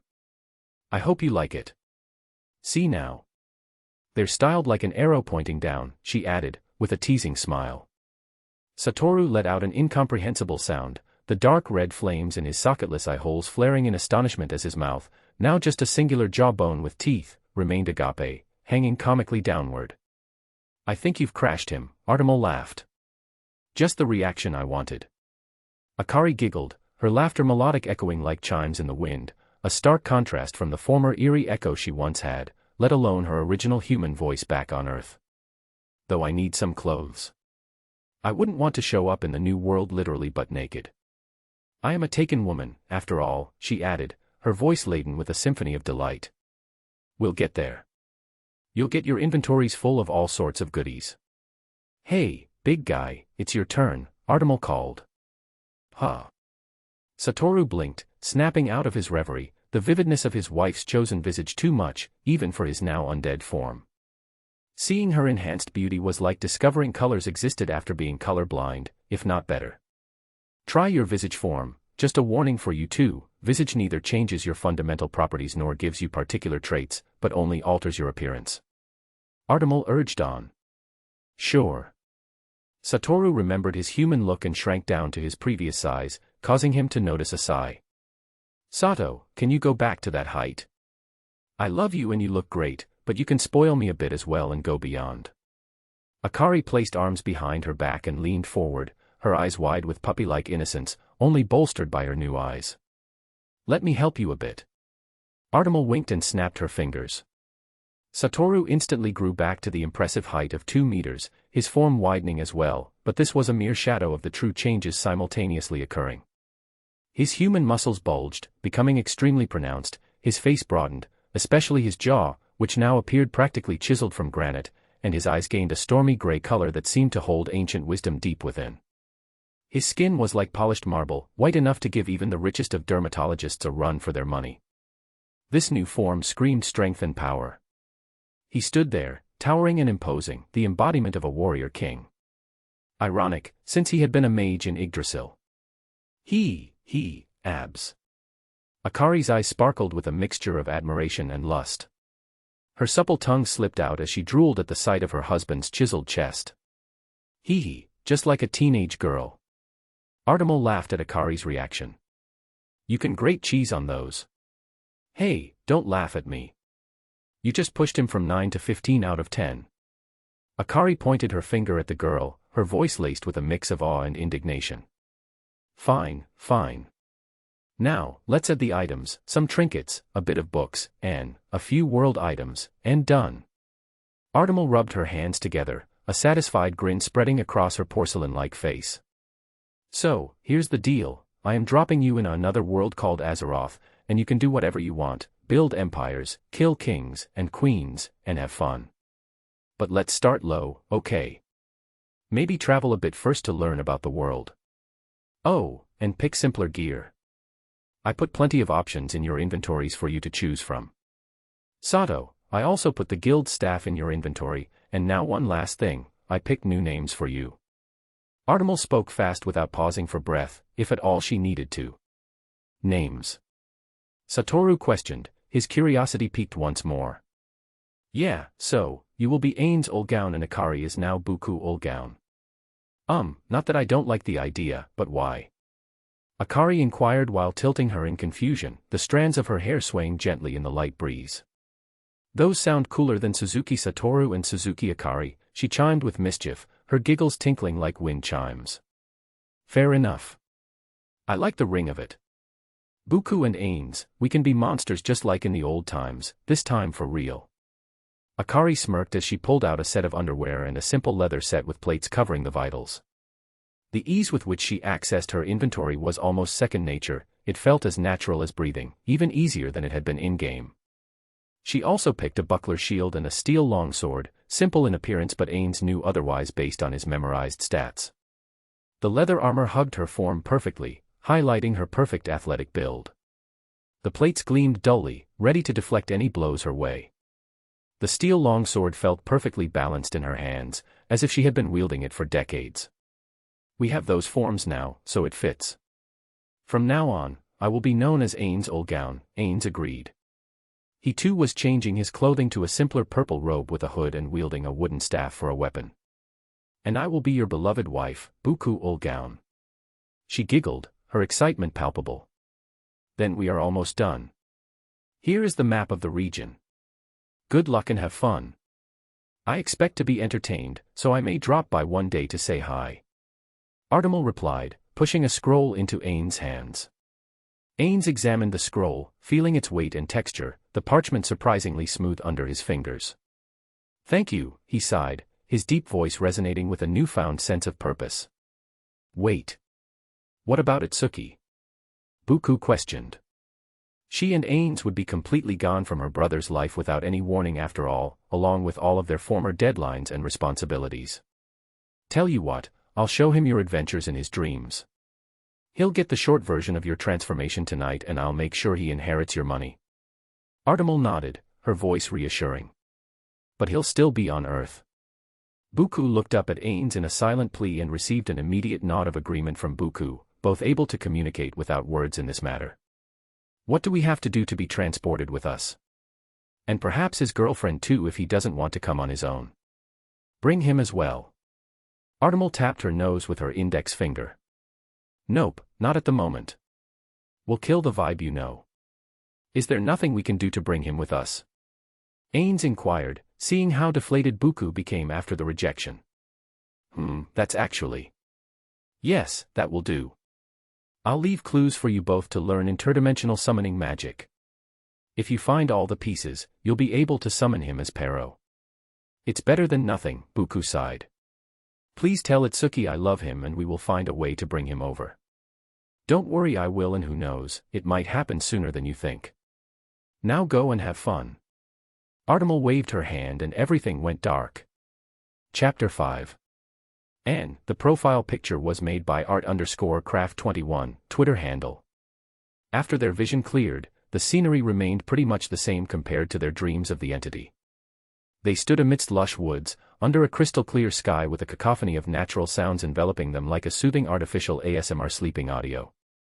Ainz took a deep breath, the earthly scent filling his lungs, and turned his attention to his wife beside him, who too was doing the same. They were standing on a dusty, winding road with no visible signs or any other recognizable landmarks, adding to the sense of otherworldly mystery. Such a road would have been near impossible to find on Earth, only reinforcing the fact that they were no longer there. Buku grabbed his hand, gently squeezing it, her fingers interlacing with his as she smiled somberly. We made it, she said, her voice carrying a blend of relief and melancholy. This is our chance. If only Itsuki could be here with us. I want to believe that Artemal wasn't lying. Buku trailed off. We'll need to confirm every piece of information she provided, Ainz stated firmly, his eyes scanning the rustling of leaves in their surroundings. I don't trust that we're automatically very powerful in this world. For all we know, we may be very weak, and this world is packed with individuals similar to her. Ainz returned the affectionate gesture without worrying about hurting her. Despite his massive size, Buku's physical stats would be higher than his if their avatars had been recreated faithfully, and her skills would cover anything else. Back in Yggdrasil, she supported the guild as a tank on the front lines. While her character's overall stats were relatively low compared to pure damage classes, her use of first-class defensive items compensated for that sort of weakness, alongside her strength and accurate judgment, born from long experience in the game. Ainz, on the other hand, focused on classes and skills specifically involving magic such as death magic. This meant he didn't emphasize his physical build but rather his arcane strength, particularly from range, although he couldn't hold his ground through sheer stats and buffs as a top-tier player melee-wise. Despite this, Ainz's chances of victory in PvP combat were quite high because he was adept at gathering information and gaining tactical experience against his opponents, especially if he had time to prepare. In the game, he oftentimes successfully goaded his opponents while analyzing their strategies and weaknesses, playing them like a fiddle. He would then forfeit the first round of the match, and use this knowledge to secure victory in subsequent rounds. In this manner, he won PvP battles with surprising regularity, regularly crushing those who challenged him. Sure, but darling, please don't go all tinfoil hat on me. Buku glanced up with a raised brow, knowing her husband's thought process all too well. He would rabbit hole over the smallest of details, poring over even the slightest possible changes to her schedules and creating plans for backup plans in case things went wrong. Ainz sighed, a mix of exasperation and concern coloring his features. We need to exercise caution. I don't want anything bad to happen to you. We are in an unknown, potentially hostile world, and we don't know what sort of creatures live here. Other people remade as their game avatars might exist, possibly power buffed further. Ainz added with resignation, realizing they ought to have asked Artemal more questions. If she had created them with their current level of strength, she surely could have done more for others. It was too late for that and they needed to work with the information at hand. All he knew was that they were their game avatars and in the regular world, they would likely be considered rather powerful, so there was a need for double caution. If they were weak, then showing this fact would invite exploitation, with things going as badly such as slavery, but if the opposite was true and their abilities were considered extraordinary, they might agitate the local powers and paint targets on their backs by merely existing. I know I'm paranoid but I need to protect her. Buku often is too reckless. Aha, and if I look away for a moment you'll be building an underground bunker in the forest. Buku teased, pressing her body against his in a playful manner. I know my man wants to keep me safe, but there are limits. I won't, Ainz retorted, knowing that argument was already lost. If Buku wanted she could play him like a fiddle, and although she rarely exercised this devastating power, she wasn't above it if she thought the situation called for her to get her way. Many times even his logical mind had failed against her schemes, and as others said, happy wife, happy life. Buku gave him an amused look, her eyes filled with affection. She motioned for him to lean down, and once he did, planted a quick peck on his lips. I will follow your lead on this. Just don't go overboard with paranoia. She assured her husband, giggling. I'll try, Ainz promised, a small smile breaking through his serious demeanor. He glanced around the forest, the shadows gradually shortening as the sun rose above the tree line in the sky, dawn having slipped past them like an eel. First, we should figure out where we are and reach the nearest civilization, hopefully humans, since we're currently pretending to be ones. We aren't human anymore. How strange. Buku turned her gaze downward, looking at her extended arms and twisting them at the knuckles as if testing her body. I know, when I was in my new natural form, all my emotions felt muffled. Ainz agreed, his voice filled with an eerie calm. What do you mean? Buku asked, growing slightly concerned. Ainz wasn't the most expressive person even before being turned into an undead. Taken further, he could even be described as illogically logical if you stretched it. You know those mediation videos we tried once or twice? He inquired. Yeah. I always feel like I'm in that state. Like I'm supposed to be very calm. It's not like I love you any less, but for everything else. I feel a profound calmness. He gently brushed his wife's cheek to assure her. Tests will be needed. I need to know how excited I can make you. Her hand started to wander over the thick cloth robe he wore, reaching for his nether region. The effect appears to still be the same, but we should get the sense of where we are first, he reminded Buku. Right. I think Artemal gave us a map, perhaps there's a landmark nearby to help us determine where we are in this world, Azeroth she called it. Buku pointed at the scroll he held in his left hand. Right. Ainz spread out the scroll and brought it before their eyes, letting Buku hold onto one edge. The parchment was old, its edges frayed and the ink slightly faded from use. Despite this, the details were clear, and 3 distinct continents were depicted. 2 vertical landmasses were separated by a vast ocean and a smaller one sat atop the map situated between the 2 main continents. To the east lay the lands unimaginatively called the Eastern Kingdoms. Its coastline was jagged, with forests and mountains drawn in intricate detail despite the wear. To the west was Kalimdor, a sprawling land filled with deserts and forests. To the north was Northrend, its mountains detailed snow-covered peaks and icy terrain marked by various glaciers. It is a safe guess we're in the Eastern Kingdom since the other 2 have large patches that are considered unexplored, Ainz commented, tracing the lines of settlements and cities with his pointer finger. Buku nodded, her eyes scanning the detailed figures scattered across the map. Perhaps we are near this area. She leaned in close and pointed. The Kingdom of Stormwind. From the looks of its cities, it's a human kingdom, and it seems mostly covered in forest. I think, at least for now we should head there, in good faith towards Artemal and assume she isn't trying to screw us over. I was growing to like the girl, maybe she likes us too, Buku voiced bemusingly. This map is too general to be useful at the moment.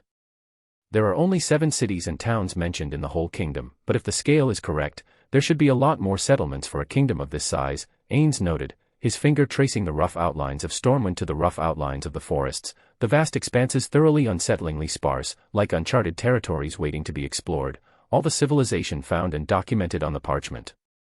The map, though meticulously drawn, felt like a puzzle with missing pieces, pieces that were already in the box, they just needed to find and analyze them.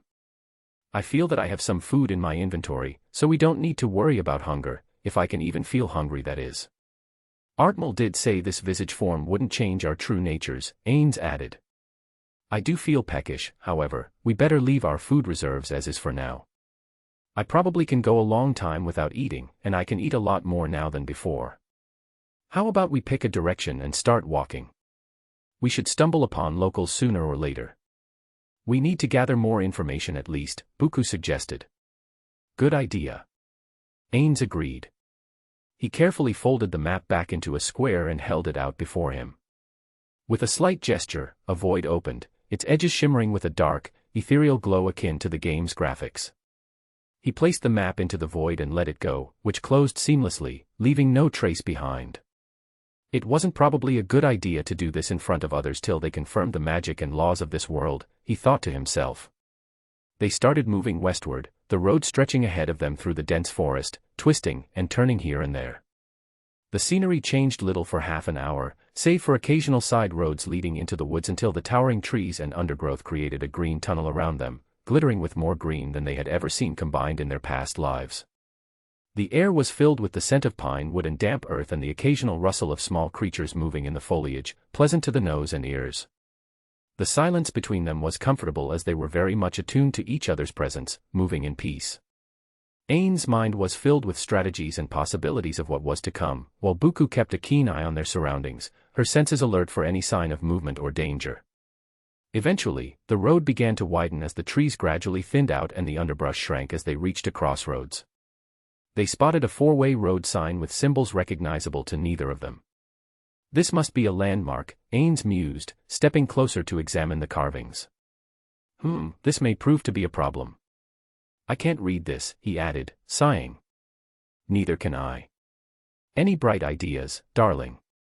Buku's eyes sparkled with curiosity as she walked up to the sign and inspected it, circling around. It was made out of wood in a rather crude style, the wooden surface bearing the marks of a hasty craftsman and was weathered with age.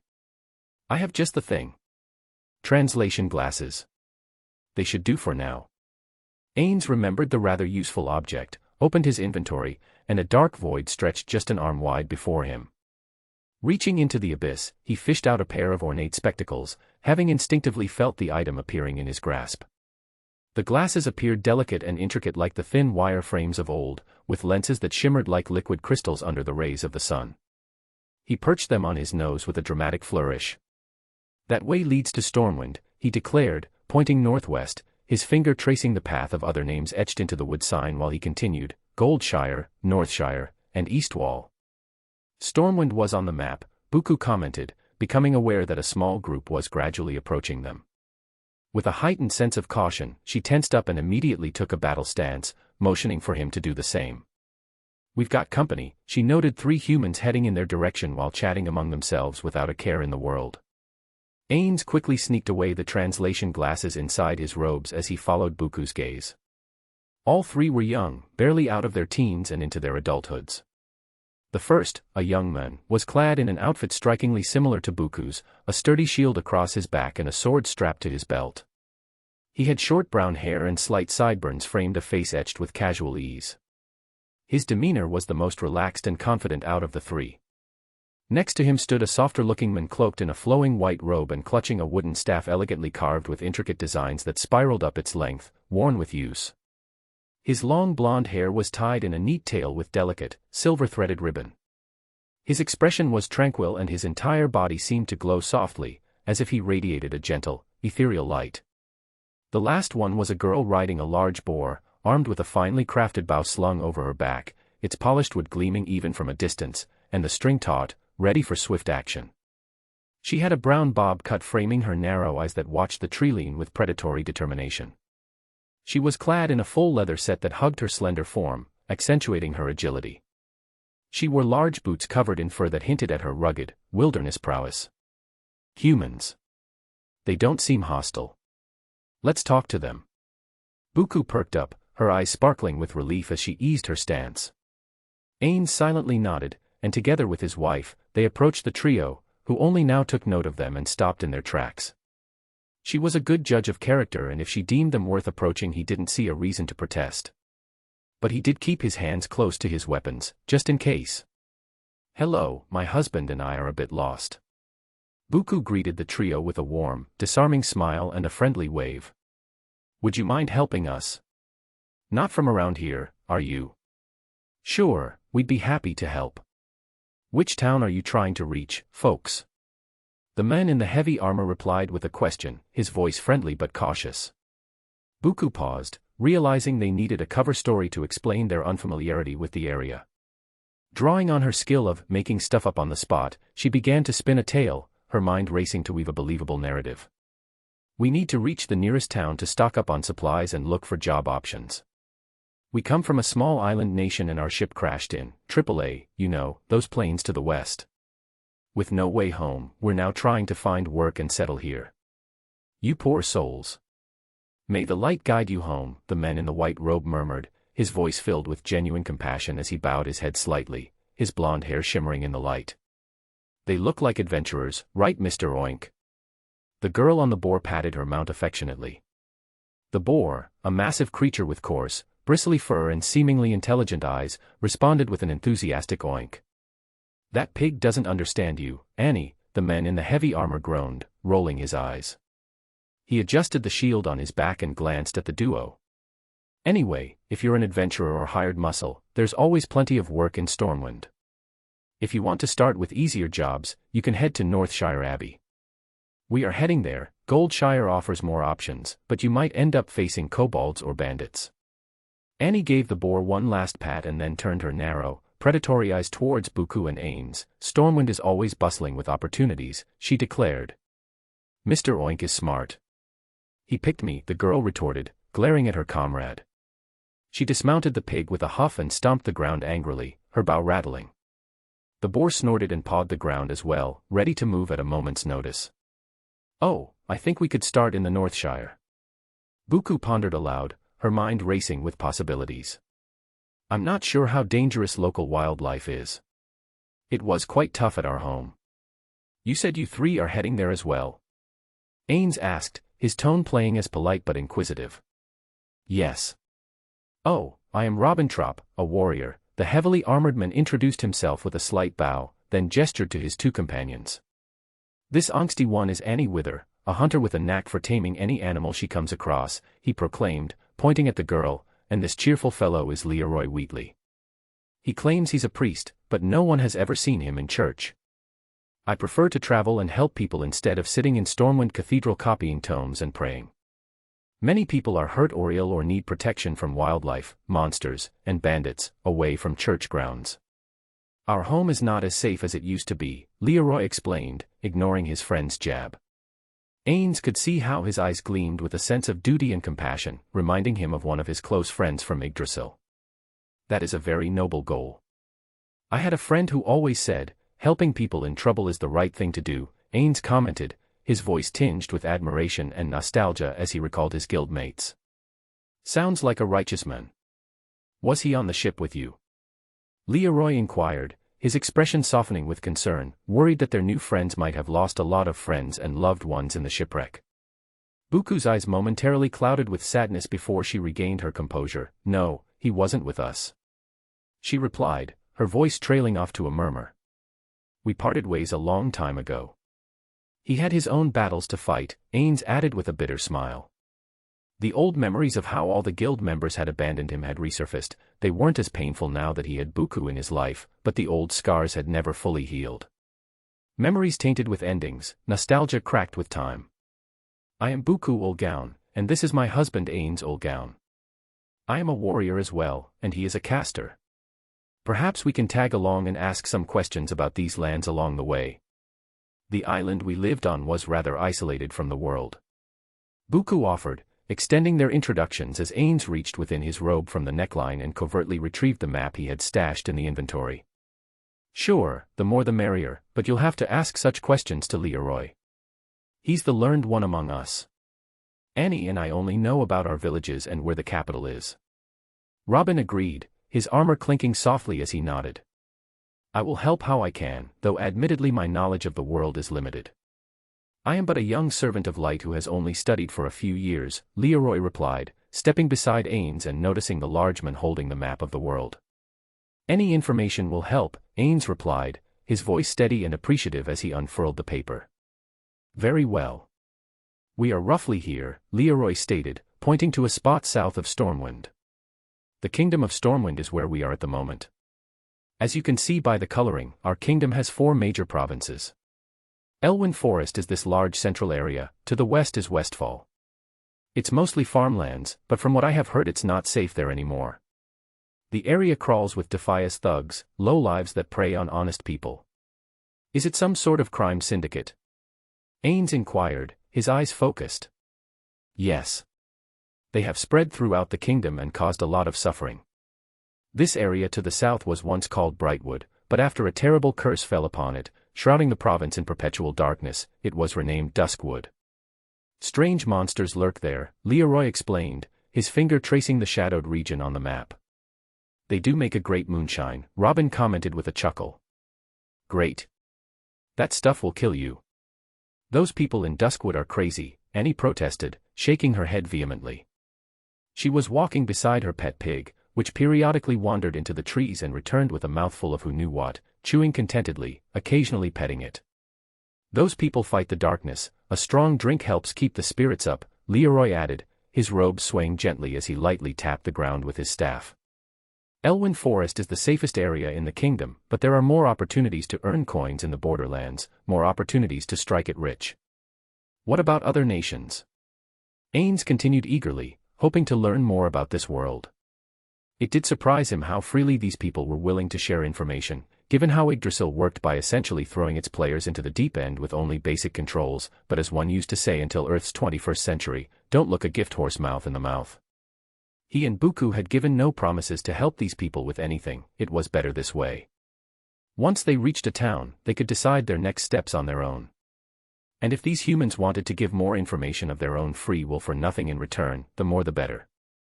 However, this encounter sparked memories of his guild's adventures, telling jokes, planning ambushes, and the thrill of plundering tombs and other structures. Those days seemed distant now, but perhaps they could be repeated in this world before he and Buku settled somewhere. If there was a chance to bring Itsuki over through encounters like these, it would become their main, unspoken quest. I only know about the kingdoms of Cosmodan and Gnome to the north of Stormwind. They're a dwarven kingdom and a gnomish kingdom respectively, and they've been allies with humans for a long time. There once was an elven kingdom here on the tip of the continent, but I'm not sure how many remain after the Scourge invasion, Leroy explained. I see, what is this Scourge that you speak of? Ainz inquired, his mind already cataloging each new term for future reference. Undead. They swallowed the human kingdoms southwest of elven lands and now nothing lives there save for those monsters. Abominations. Leroy spat in disgust, his expression darkening as his hand tightened around his staff. I see, Ainz nodded thoughtfully. It was a start. For now, they needed to be vigilant and avoid revealing their true selves while living among humans and dwarves. If the priest harbored such a hostile disposition towards the undead, revealing his true self would sever all possibilities of communication and likely pin a target on his back. What about other races? Buku interjected. There is the Horde, but most of them live in Kalimdor now, orcs, trolls, and I've heard they have cow-like creatures called Tauren that live with them. They are seen as enemies of humanity. The Horde are enemies of the Alliance and a lot of soldiers are sent to fight them even if there isn't a war going on right now, given how dangerous they are and have been. Leroy explained, his voice carrying a weight of historical enmity. The more Leroy spoke, the more questions Ainz had. The Alliance, as it turned out, referred to humans, dwarves, and elves, which were the civilized nations. In contrast, the Horde comprised more savage, monstrous races united under a warchief, in direct contrast and conflict with the former. Their original species would probably fall under the latter though. The forest around them seemed to listen to their conversation, the ancient trees casting long shadows as sunlight filtered through the canopy. Buku and Ainz exchanged glances, their thoughts aligning on the importance of learning the local languages and gaining access to the nearest libraries as quickly as possible. The top priority had now changed to figuring out how to navigate the complicated world, where so many diverse races coexisted with deep-rooted animosities.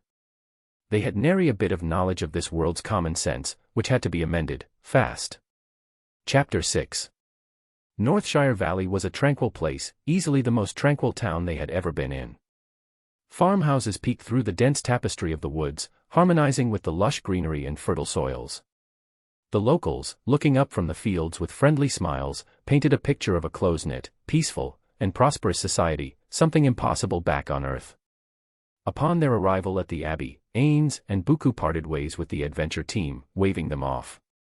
The team headed straight for the entrance of a magnificent stone building, with its vibrant red roof and intricately stained glass windows, which stood as a beacon of tranquility amidst the organized chaos of the populace.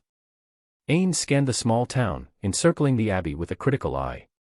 The town's few inns exuded a fine rustic charm, while the small bazaar buzzed with the lively hum of prosperous trade.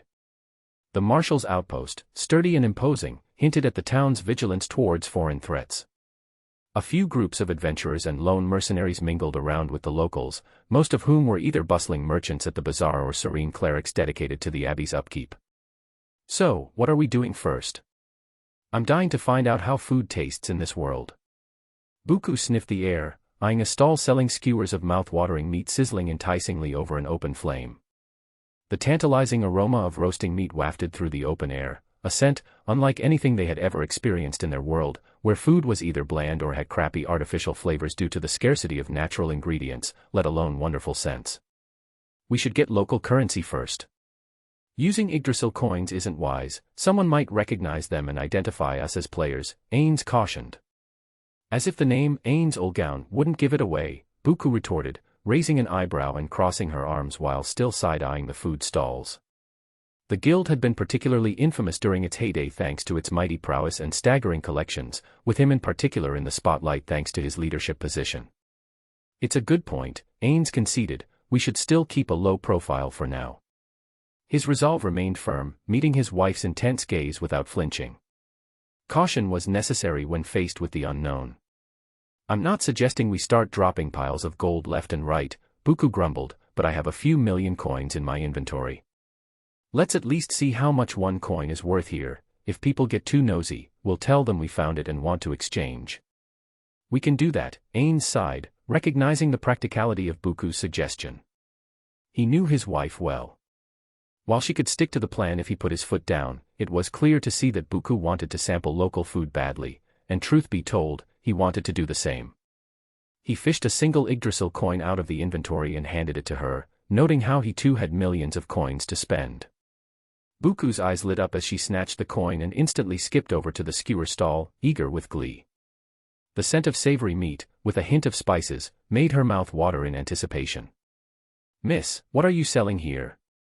Buku asked the young woman operating the stall. The woman smiled warmly. "These are skewers of boars, marinated in a blend of buttermilk and mild spices." Buku's face lit up in amazement. "Miss, would you accept such currency?" she asked as she held up the Yggdrasil coin, grinning.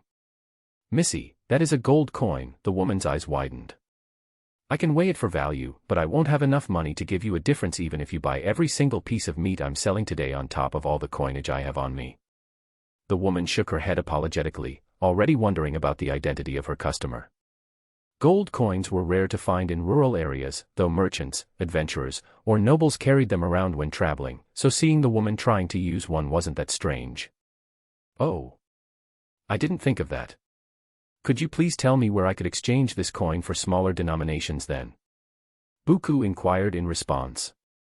The disappointment that she couldn't treat herself was immense, but there wasn't anything she could do about it for now. It would be beyond foolish to just give away the coin and attract unnecessary attention from the local populace. She was already pushing Ainz's overcautious stance, and having a fight with her husband a few hours into their new lives wasn't something she wanted. "Merchants in Goldshire could take it off your hands. You're here to help folks by killing the nasties that are making our life hard, right?" the woman inquired. "Correct, my husband and I are planning to do mercenary work." "Would the stall still be open in a few hours?" Buku gulped down her saliva as she stared at the food like it was an unattainable treasure, eyeing it with visible greed. "Tell you what, I'll give you one stick right away and you come back and pay for it once you have the coin later.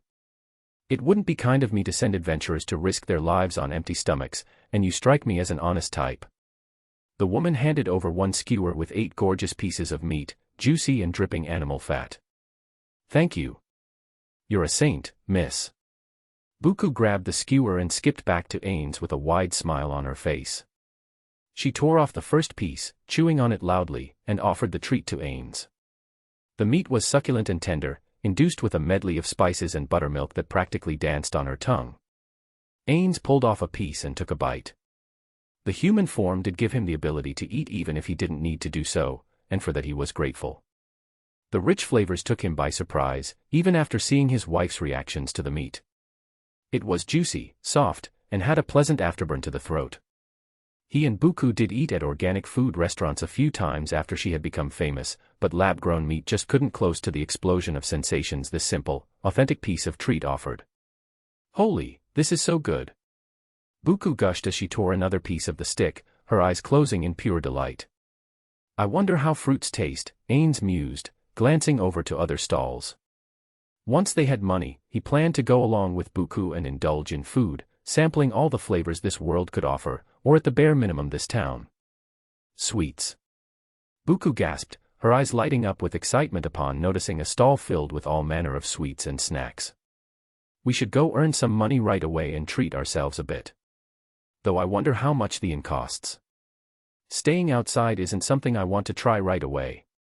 Ainz nodded in agreement as the couple made their way down the lively market with its cheerful vendors and vibrant stalls.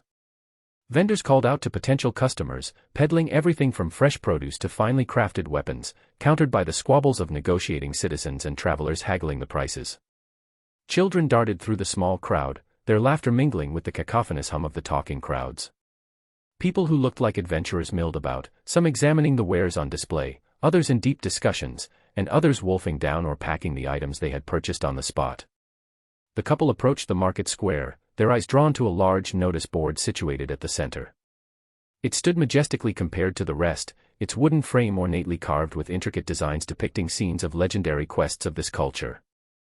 They paused before the notice board, their attention caught by the myriad of requests and announcements pinned to it. The parchment sheets fluttered slightly in the breeze, covered in a script that was foreign to them in its entirety. Ainz glanced around to ensure no one was watching too closely, and with a swift, discreet motion, he reached inside his robes and fished out a pair of enchanted glasses. He quickly slipped them on and leaned in, making the letters shift and reshape to his eyes, becoming legible and easily understandable. There was a list of requests available, ranging from delivering some packages to purchasing specific types of meat and killing beasts harassing the livestock. Additionally, the marshal had put a bounty on kobolds and Defias bandits, paying 1 silver for a kobold bounty and 5 silver for a human criminal if proof was provided. In the case of kobolds, the candles they carried on their heads served as proof, while for bandits, it was red bandanas they wore as identification of belonging to the infamous crime cartel. The rest of the corpse was at the discretion of whoever undertook the requests. It's strange. It seems kobolds carry candles on their heads, Ainz commented as he scratched his chin. Why would kobolds carry candles on their heads? Buku inquired, her brows furrowed in confusion. In Yggdrasil, they had been small dog-like creatures known for dirty and downright sadistic tricks, which came off as disproportionately cruel since they were low-level creatures and it was the newbie players encountering them. They likely were a different type of creature in this world, so extra information was needed. No idea, Ainz replied, shaking his head slightly. You must be new around these parts. A loud authoritative voice interrupted. Turning, they saw a bald man in a full plate set with a bushy mustache approaching them. His armor gleamed under the sunlight and his eyes held a look of curiosity. Yes. We are, Ainz responded, inclining his head respectfully. We are here looking to take on some work and earn money by helping locals solve their problems, Ainz added, pointing at the board. The man nodded as he extended his arm in a greeting. Marshal McBride at your service. I keep the order in the Northshire Valley. You two have the aura of experienced adventurers around you. How come you don't know a thing about kobolds? Those rats are everywhere. Ainz Olgown, and this is my wife Buku. We are seasoned adventurers, but there were no such creatures in our homeland, and thus we are unsure of the local wildlife. Ainz returned the greeting and accepted the handshake. Getting on the good side of the local authority was a must if they wanted to keep out of trouble or avoid revealing too much about themselves. I see. Kobolds are bipedal rats, about a meter tall, and they carry large candles to see in the dark caves and mines they infest. I advise taking the candles only after you have killed the pests, for the little of them that communicate often make it a battle cry to defend themselves. Do be careful, they are dangerous in large groups, McBride explained. It's a pleasure to meet you, Marshal. We look forward to working with you. Buku joined in. Could you point us in the direction where these rats can be found? As she spoke, McBride found himself momentarily struck by her beauty. Her features were striking, her aura exuding a confidence and grace he had never seen before. The words had rolled off her tongue, carrying a charm that made even a hardened marshal like him pause in admiration. He cleared his throat, regaining his composure as he continued, the mine to the north past the old mill. For now, just deal with the ones wandering near the entrance. Once it's clear, I'll send men to establish a post to provide on-location support for clearing the mine in its entirety. Be sure to gather the candles as proof of the deed, even if they're damaged. Good huntin'. Marshal saluted and turned his attention to the next group mingling around. It seems that the local police force is doing their job, Buku commented, as they turned to leave the room. It all comes down to how the people in the top brackets are. Touch Me also wanted to do the right thing but never could, Ainz replied. This world still had hope, the people and those in power weren't as cynical and self-serving as the ones left on Earth. But then again, it wasn't easy to be an upstanding person in hell. Ainz carefully observed the people as they left the village and headed north, gathering references from various civilians nearby who were more than happy to point the way. For all the troubles going on, they seemed to be optimistic and compassionate. I wonder if I can feel pain, Buku muttered after they had walked for a few minutes in silence. I guess we will find out soon. I wonder about that too. I haven't felt any signs of tiredness or soreness from walking as much as we have so far. Ainz remarked thoughtfully. He poked his right palm with his nail, testing his senses. I can, at least in visage form, he reported his findings. Buku, intrigued, removed her gauntlet and did the same. At first, she cautiously poked her palm, and when it didn't hurt, she began to push her nail into her palm with a moderate amount of force before commenting, I can barely feel it. As a human, this would have hurt or even broken my nail, but now it doesn't even leave a single mark. I guess my high physical resistance is responsible, she observed with a hint of wonder and relief in her voice. Back in their world, she knew pain all too well, and this form shielded her from the agonies of her past. Don't leap in harm's way needlessly, Ainz cautioned gently. I won't, darling, Buku replied, flashing him a reassuring smile. They continued to traverse along the trail towards the local mine where their targets awaited. It was a rugged hour of hiking before they arrived at the mountainside, dotted with several makeshift camps spread around the entrance of a mine. The air echoed with raucous sounds of kobolds, shrieking and screeching. The small ugly creatures were making a cacophony of noise fighting over scavenged food and the discarded tools and items left behind by the displaced workers, squabbling over the best things left behind. The camps were decently spread out in a manner that would allow the two to clear them out before kobolds from other camps nearby came to help, at least by Ainz's internal judgments. Ainz focused his attention on a camp to their right, noticing the trio of adventurers they had traveled together with earlier in the day nearby. He gently touched Buku's shoulder and silently pointed at them. "Oh, they'll provide a useful demonstration, I wonder," Buku mused. "Ainz, do you think the message function still works?" Ainz hadn't considered the possibility that such a convenient game function would translate to the real world. Yet it seemed too promising not to try. Worse came to worse, it didn't work. Instinctively, he tapped into the knowledge of how to use it. What's more, he understood the arcane mechanics behind this magical ability. "Can you hear me?" He attempted to send a message directly into his wife's mind. "Whoa, it works. This is awesome. We can communicate without giving away vital information or risking our cover." Buku replied with excitement using the message function. "I agree. Let's observe how they fight these rats and adjust our strategy." Annie was the one to open the charge, sending her pet pig on a rampage through the camp. The massive animal tossed the kobolds around like rag dolls and trampled them under its feet, causing chaos and drawing attention. Meanwhile, the girl picked off kobold after kobold with precise strikes from her bow, racking the kill count at a rapid pace. Robin stood firm as a stalwart guard, using his strength to kick and shield slam the approaching kobolds rushing them. Beside him, Leroy cast protective spells, creating a barrier of shimmering energy to ward off any projectile attacks of stones and wooden items. They're effective. Let's try the camp next to theirs and see how we fare. I doubt the rats can even harm me. Buku communicated, her stance defensive with the shield and sword at the ready. Ainz didn't reject the suggestion. As a caster, he would focus on dealing the damage in the back line while Buku guarded him as the vanguard. It would be foolish to start with high-tier spells given the low ability of their opponents, so he settled on the 4th-tier spell, Chain Lightning.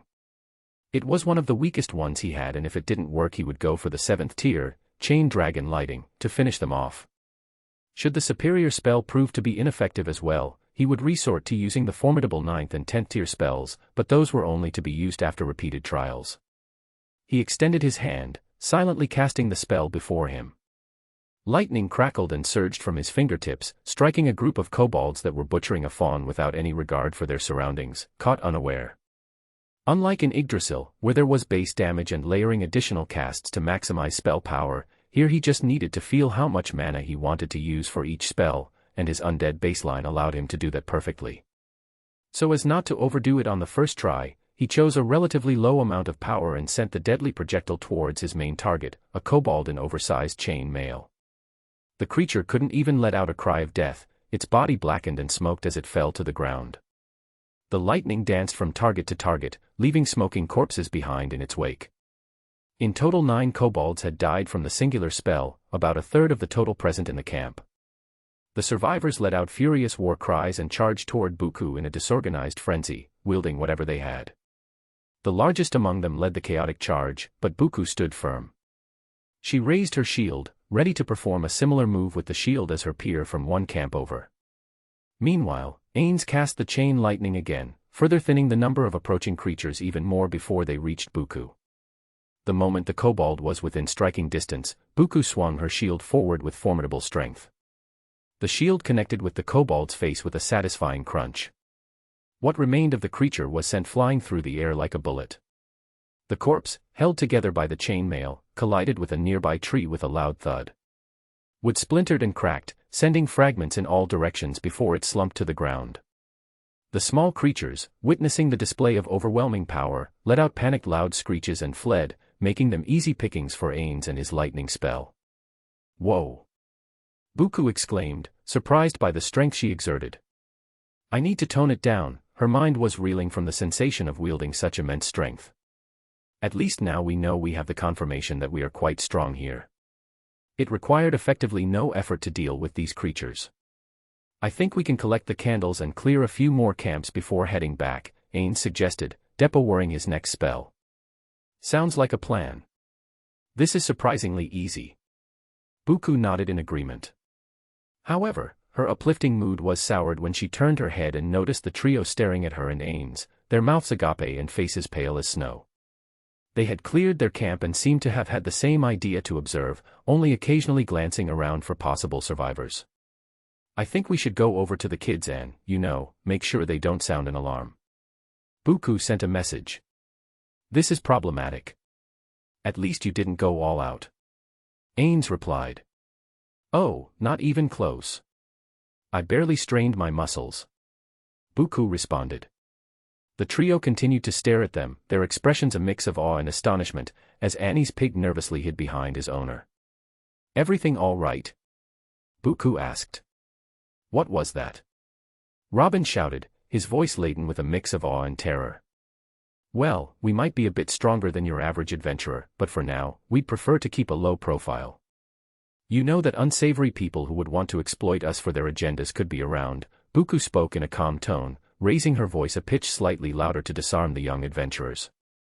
If she could calm irritable bosses hellbent on nitpicking faults, she surely could handle this group. That is understandable. But how are you so strong? And that lightning spell, Mr. Ainz, you are no doubt a powerful mage to wield magic with such ease. Leroy ventured cautiously, the most composed out of three but still shaken. We've trained very hard and received some blessings that helped us grow, Buku replied diplomatically.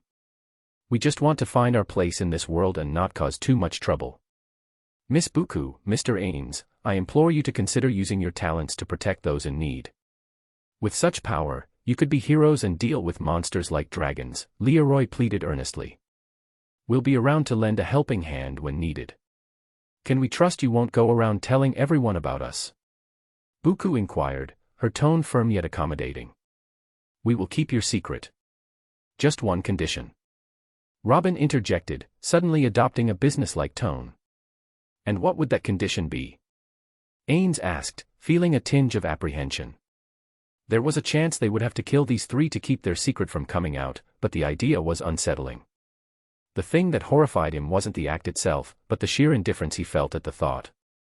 He worried for his wife too. She, same as him, had never taken a life. You leave us a camp or two to clear. We need a payday too, Robin replied as he broke into a cheeky grin. You better hurry then, Buku retorted as she let out a taunting laugh in return, a glint of mischief in her eyes. Let's go. We'll take camps to the west, Robin stated to his team as he quickly waved for them to follow.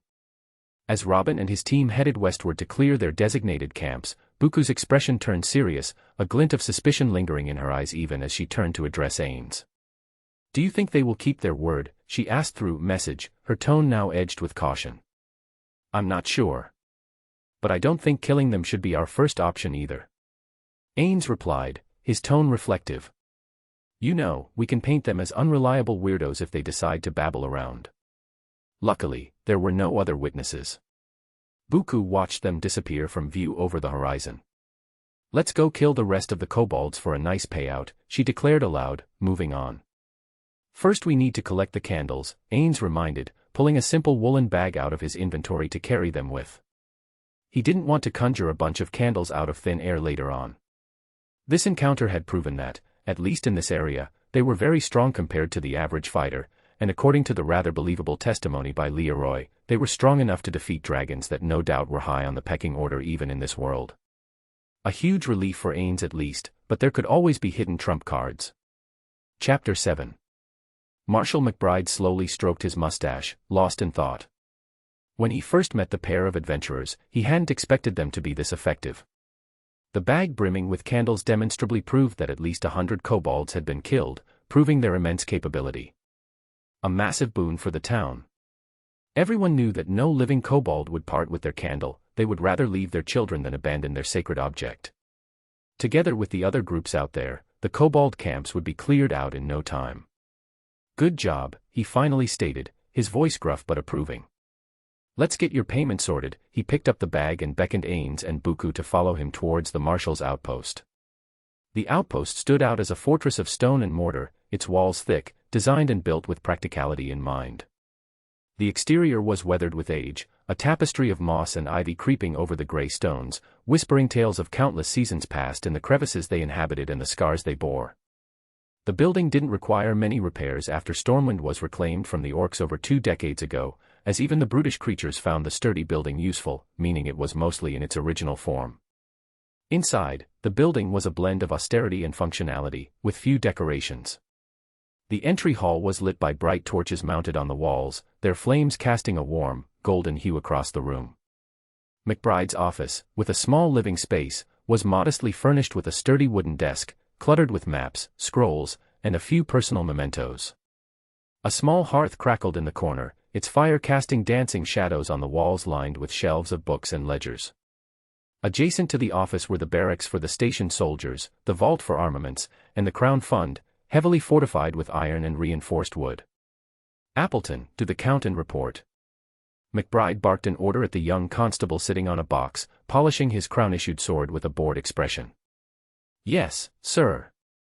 The young man stood up and saluted, his previous lethargy evaporating in an instant. "It won't take long. I would like to ask a few questions if you don't mind." Marshall informed the pair while he led them to his office. "Not at all," Ainz, who was unintentionally towering and imposing them with his stature, answered in a deep and polite tone. It wasn't just his manly tone that turned the heads of local maidens but also his tall stature and wide shoulders. This man was built like a warrior yet had the skill of a mage, an intriguing combination that suggested he could do both. If not for the man's stunningly beautiful and equally intimidating wife, he did not doubt that some of the bored daughters of farmers would throw themselves at Ainz. While she wasn't particularly tall for a human woman, she had an aura of authority and possessiveness around her unrivaled in the town. He had no doubt that she wouldn't hesitate to get into a fight with any woman who as much as looked towards Ainz with a lecherous gaze, her blades would surely see blood. The whole situation had the marshal on edge. This couple of exceptionally skilled people had accomplished a bounty that would have required at least 20 others to do at such a speed, yet they didn't even know what a kobold was in the first place. By comparison, the second most competent group present in the valley had only brought back 30 candles and were now exhausted and ready to spend their hard-earned money in the tavern, burning their cash for booze. That group had 3 members, 4 if the hunter's pet was taken into consideration. Yet Ainz and Buku had shown up with a mountain of candles, not even breaking a sweat and treating the whole thing as a beginner's exercise, which suggested at a bare minimum triple the capability, if not more. Marshal McBride sat down in his wooden chair and motioned for the couple to take the guest seats, which they did. "I'll cut to the chase. As the marshal overseeing these parts, I cannot ignore the sudden appearance of people like you. While I would be happy to provide you with work for as long as I can, Northshire lies in the peaceful corner of Elven, a serene jewel in the kingdom of Stormwind. But beyond these peaceful borders, the kingdom cries out for heroes to lead the front lines of civilization. Monsters, criminals, and all kinds of dangers are lurking around everywhere in other parts of the kingdom, where your talents are desperately needed at every point. So I have to ask, what are you two planning to do?" "We want to travel the kingdom and perhaps venture beyond to help the common folk before we settle into our new lives," Buku replied, her voice tinged with determination. "For now, we have no way back home and, truth be told, there isn't much of a reason to return. Our homeland is a small island nation and life there wasn't particularly great, nor do we possess the means to return." "I see, so it is safe to assume you don't have any affiliation with continental nations." His response was as routine as the scratch of his quill on parchment, scritching away with the same sounds as it had for years past. He grabbed a blank parchment and penned a standard letter of recommendation, one that could be presented to any crown official if need be. It was paramount that the pair remained under watch by the nation. In the best-case scenario, they could be valuable assets against the nation's adversaries. At worst, they could have nefarious agendas, necessitating swift and decisive action to neutralize them. "No. We have little knowledge of the rest of the world. Hence we wish to travel around to know the world better," Ainz explained. "Wanderlust, the siren's call of all adventurers," the marshal chuckled in response. "Here is a letter of recommendation to bypass standard evaluations and undertake more dangerous tasks if you so feel or require it. One more thing, be sure to read up on the local laws before leaving. You can find a book in the Abbey's library. Brother Paxton can help you find it. Our customs may be different from yours. We'll do just that. Ainz nodded, accepting the letter from the marshal before tucking it into a pocket. Excellent. Let's get you your payment and you can be on your way. He stood up and led them to the main hall. The constable quickly reported a bounty of 245 candles in the bag, which amounted to 2 gold and 47 silver coins as the reward. He retrieved the funds from the vault and handed over the silver and copper coins, as gold in the area was impractical. Once the pair was out of sight, he returned to his office, feeling the weight of concern still hanging over him like an ominous storm cloud. He pulled a bottle of rum from the cupboard. Its amber liquid shimmered like molten gold as it beckoned him. Taking a swig, the warmth spread through him, though it did little to dispel the gnawing sense of unease that Ainz and Buku could cause lots of trouble if left unchecked. But such concerns were not for him to solve. If they indeed were a threat, the nobles and the operatives of SI-7 could deal with them. X. The first order of business was to pay for the skewer the kind lady had given it on credit, and Buku, with a grateful smile, added a few copper coins on top as a generous tip for the woman's kindness before promptly purchasing a few more to gnaw on. The payment of over 2 gold coins in this world's standard currency was a windfall, allowing them to take things easy and not worry about funds for a while. They would use these as needed, only using their Yggdrasil currency if desperate. Buku let out a contented sigh as she devoured another succulent skewer of meat, savoring each tender bite with an ever-constant expression of delight on her face. She then turned her attention to a honey muffin she had purchased from another stall, its golden surface glistening with sweetness, begging her to take a bite out of it. Her true form, a formless slime with an insatiable appetite, allowed her to indulge in as much food as she liked, so there was no reason to worry about her figure. She reveled in the sensory delight, each morsel a tiny celebration of her unrestrained indulgence of mankind's delicacies. "This is so good," she gushed after taking the first bite. "Is it?" Ainz asked, still baffled. He couldn't get his head around the concept of honey. Sure, the artificial taste was sugary and somewhat pleasant, but natural honey was supposedly made by bugs called bees, and the whole idea made him queasy. Buku, unlike him, was ready to taste pretty much everything once and only then make a judgment if she liked it or not. "Here, try it," she stated, tearing off a small piece and holding it before his mouth. "Aye, that is real honey on it." He leaned away, his apprehension clear. "Exactly. It tastes fantastic." She pushed the piece closer to his lips, her persistence unwavering. "Buku, I dash." As he tried to make more excuses, his wife used the opportunity and popped the piece into his mouth. "Just taste it." A sweet sensation enveloped his tongue, a tad overwhelming in his opinion but pleasant nonetheless. Ainz slowly chewed on the piece, the airy texture of the muffin mingling with the rich, natural sweetness of the glazed honey. "See," she declared, her smile triumphant. "It's too sweet," Ainz commented, his face scrunching slightly. "You just don't know what good stuff is," she huffed. "On the plus side, there will be more for you," he replied with a sly smile. "Whatever. Let's rent a room and get some booze." Buku pulled her husband towards the inn. She was in too high of spirits to sulk about Ainz's lack of enthusiasm for sugary things. "I think I have poison immunity, and so do you," Ainz reminded her. "So I can't get hammered?" "Wait, all passives could be toggled on and off, yup. I can turn off my poison immunity." For tasting purposes we can try turning it off." Ainz agreed. It was better to experiment in a safe zone like the one they were in with not many people around knowing them. The tavern was a haven of rustic charm and bustling energy, of organized chaos and chaotic organization. A room with a double bed cost only 20 copper coins, which they quickly noted for price comparisons. Since it was still afternoon, they settled in the tavern area, which was filled with locals and adventurers alike, chatting and cheering. Tavern maids weaved expertly through the throng, balancing platters heaped with frothy mugs and clinking bottles, their dishes and appearances pleasant to the senses. People drank, ate, and generally had a good time. In one corner, a larger group was singing hearty songs, partially off-tune but entertaining nonetheless. In another, a group of younger men engaged in organized arm wrestling, slapping down copper coins as bets with each new contest. In the dimmer, more intimate corners, young couples enjoyed their time together, exchanging shy smiles and subtle touches. Ainz and Buku chose a smaller table with only 2 seats, a perfect spot for some quiet relaxation relatively alone. Buku was quick to order several mugs of ale, a large bottle of wine, and plenty of delicious-sounding snacks to complement their drinks. The food and drinks alone made this new world feel like a paradise, offering them a taste of simple, unspoiled pleasures they had only dreamed of before, even if they knew that technically it was inferior to what Earth could have offered during its prime. They blended in seamlessly and enjoyed what this less advanced civilization had to offer, all of its ups and downs in the dishes, from the slightly burnt edges of roast meat bits to the slight sourness of the wine. The first few mugs of ale went down quickly, their laughter and conversation flowing as freely as the drink between the two. The tavern's ambience only grew more enchanting as the evening wore on. The flickering lanterns cast a warm, golden glow over the rough-hewn wooden tables and the lively faces of the patrons and customers alike. The air was thick with the aroma of roasted meat, fresh bread, and the earthy scent of ale. Despite her body's new constitution, Buku's cheeks flushed a soft pink, suggesting she had turned off her resistances.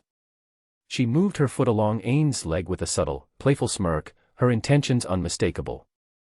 Ainz knew that look very well. Buku, with her newfound strength, was ready for a night of adventure surpassing all the enjoyments of the day they already had experienced, and she wanted to visit the bed as soon as possible. Ainz finished his drink as Buku gulped down the last of the wine, shoveling the last few tidbits into her mouth. She placed the empty bottle on the table and leaned forward, her eyes gleaming with a mix of mischief and lust. "I want a proper test run of my new body." "I think that can be arranged," Ainz replied, a knowing smile spreading across his face. "Then let's go." "This day has been long enough," she agreed with a sensual glint in her eye. The tavern's warm, lively atmosphere seemed to hum with anticipation as they stood and made their way to their room. The night was still young, and the promise of adventure loomed ahead, making their hearts race with excitement. His new race ensured Ainz wouldn't tire without sleep, a blessing for sure for the great relief from one of humanity's worst, or best, constraints. Buku was happily sleeping and mumbling. It had been only an hour since she had drifted off, yet the sun was already painting the room with its early morning rays. Ainz lay beside her, mentally going through his spell list on the remnants of the bed, internally sighing. Buku had become plain feral when they hit the bed, even more ferocious than before by magnitudes. His robe had been torn to bits just from her getting it off of him, and her armor was tossed all around the room. She surely didn't hold back trying to find the limitations of her and his new bodies. And while the experience was divine, Ainz couldn't help but worry about explaining the wreckage to the innkeeper when they eventually checked out. It seemed likely they would have to depart hastily, never to return to this area, out of sheer embarrassment and fines. An hour later, Buku stirred awake, slowly sitting up and stretching languidly with a satisfied yawn. "Now this is what I call a great first day." She looked around the room and then at the remains of the bed with its splinters littering the floor. "We might need a stronger bed next time." "You did have a create greater item spell, right?" "I do, but dash." "Don't worry, darling. I'll handle this. Though we might need to make a quick exit," Buku declared, standing up and stretching again. "I wonder if they have bathhouses." "Hey, we need to find a lake or river and wash up." Ainz smiled in response to her contagious energy. She had slept an hour and was more energetic than she had been with 10 on Earth. Buku was positively shining and so giddy, he couldn't help but catch some of her infectious good mood. He followed suit, selecting a fresh low-tier robe from his inventory in a similar style and color since the old robe donned was no longer suitable. Perhaps when he practiced his magic more he could repair it, but otherwise, it was saved as scraps. As they descended the stairs into the tavern area, all eyes turned towards them. Before anyone could open their mouths to comment, Buku hurried over to the innkeeper, pressing a golden Yggdrasil coin into his hand. "I am sorry about the damage. This should be enough to cover the costs. You know, lady, some folks thought you were summoning a demon up there. Your husband is a lucky man, that's for sure." The innkeeper, a man in his 40s, remarked with a chuckle, accepting the coin and giving it a curious bite. "I'll be damned, this is real gold. This will be enough." They left the room. "Get a priest to exorcise the room." A loud woman's voice echoed from the kitchen, followed by murmurs from across the room. "It would be easier just to burn everything," added another gruffer voice. "Perhaps I shouldn't go all out until we have proper privacy." "To hell with it. Buku grabbed Ain's biceps and led her husband out of the inn with a triumphant smile, devoid of any shred of shame or regret whatsoever. They would be the talking point of the valley anyway, might as well leave two kinds of legends behind. The idea of people being envious of Ainz for having a wife like her fed her already sizable ego to reach new heights. "So, what are we doing today?" Buku asked casually, as if oblivious to the many eyes following their every move. "We need to check on local laws as the marshal suggested." Ainz replied, his expression stony. Unlike his wife, he didn't take the commotion they caused as an achievement, choosing to move on. "I was thinking. You know, if we're truly powerful, we shouldn't just bend over and work for others. We should carve out our own place. Adventuring is fun and all, but sooner or later, someone will try to put collars around our necks to make us their bloodhounds, believing they could given our relatively low status. Artemal did mention something about us creating our own empire." Buku sent a message as they walked towards the abbey. "I think for now, we should learn as much as we can about the world, then decide upon our future. It is safe to assume that we no longer have a limited lifespan, so caution is necessary." Ainz replied thoughtfully. "Sure. But you know, I would like to be an empress by your side on a throne. But it's not just my decision. What would you like to make of our lives, darling?" Buku expressed her ambitions. Ainz knew Buku thrived on adoration and being in the limelight, so ruling over a realm would fulfill practically all of her wildest desires. Unless they became famed adventures, but the pathway and goals to that were unknown. For him, however, things were different. Deep down he knew what he wanted, he harbored a longing. Despite seemingly moving forward, he couldn't shake the memory of his and his friend's masterpiece, the Great Tomb of Nazarick, even if they couldn't recreate it completely in this world. Perhaps he could obtain it once more. Rebuilding Nazarick in this world seems appropriate since we both carried our guild name to this world. Ainz suggested to Buku, hoping it would be a good idea. That is a fantastic idea. That would be the name of our empire, and instead of a plain boring castle, we would have an impenetrable dungeon as our seat of power." Buku instantly latched onto the idea, gleeful as they walked onwards. Would such ambition be possible? Ainz couldn't say for certain, but the goal resonated deeply with him. Besides finding a way to bring Itsuki to this world, creating a kingdom with Nazarick at its core felt like a monumental objective worth pursuing. It just felt right. Chapter 8. The air was thick with motes of dust, illuminated by thin shafts of light streaming through the narrow windows. The smell of aged parchment and ink filled the stone halls, mingling with the tranquil crinkling of pages being turned and the quills scratching with purpose. The stone hall provided a useful respite from the hot morning sun. Ainz and Buku settled into the abbey's library, a sanctuary of knowledge in the local region, eager to find out as much as they could about the world they now inhabited. While Ainz was skimming through the tomes detailing the world's history, his eyes rapidly absorbing the history of the empires and the legends of venerable heroes and disastrous villains, Buku pored over a training manual of various specializations, one after the other. In the background, a group of monks diligently copied books by hand, their robes whispering against the floor as they shifted from place to place.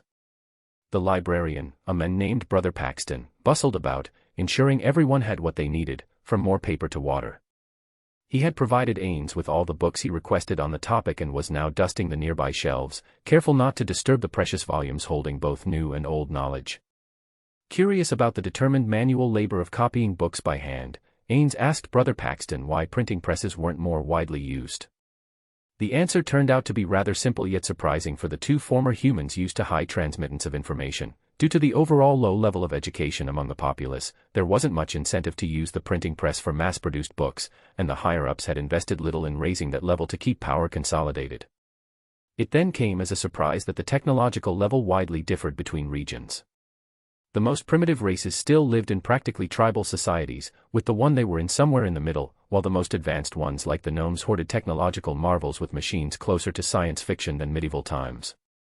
As much as technology was a concern, there wasn't much he could do about it right now, even if a small part of him nagged at him to take action. He could only hope that this world didn't suffer the same fate as Earth did when technological advancement became a global matter and caused hell for those not born into heaven. However, there was one huge difference between the world called Azeroth and Earth: magic.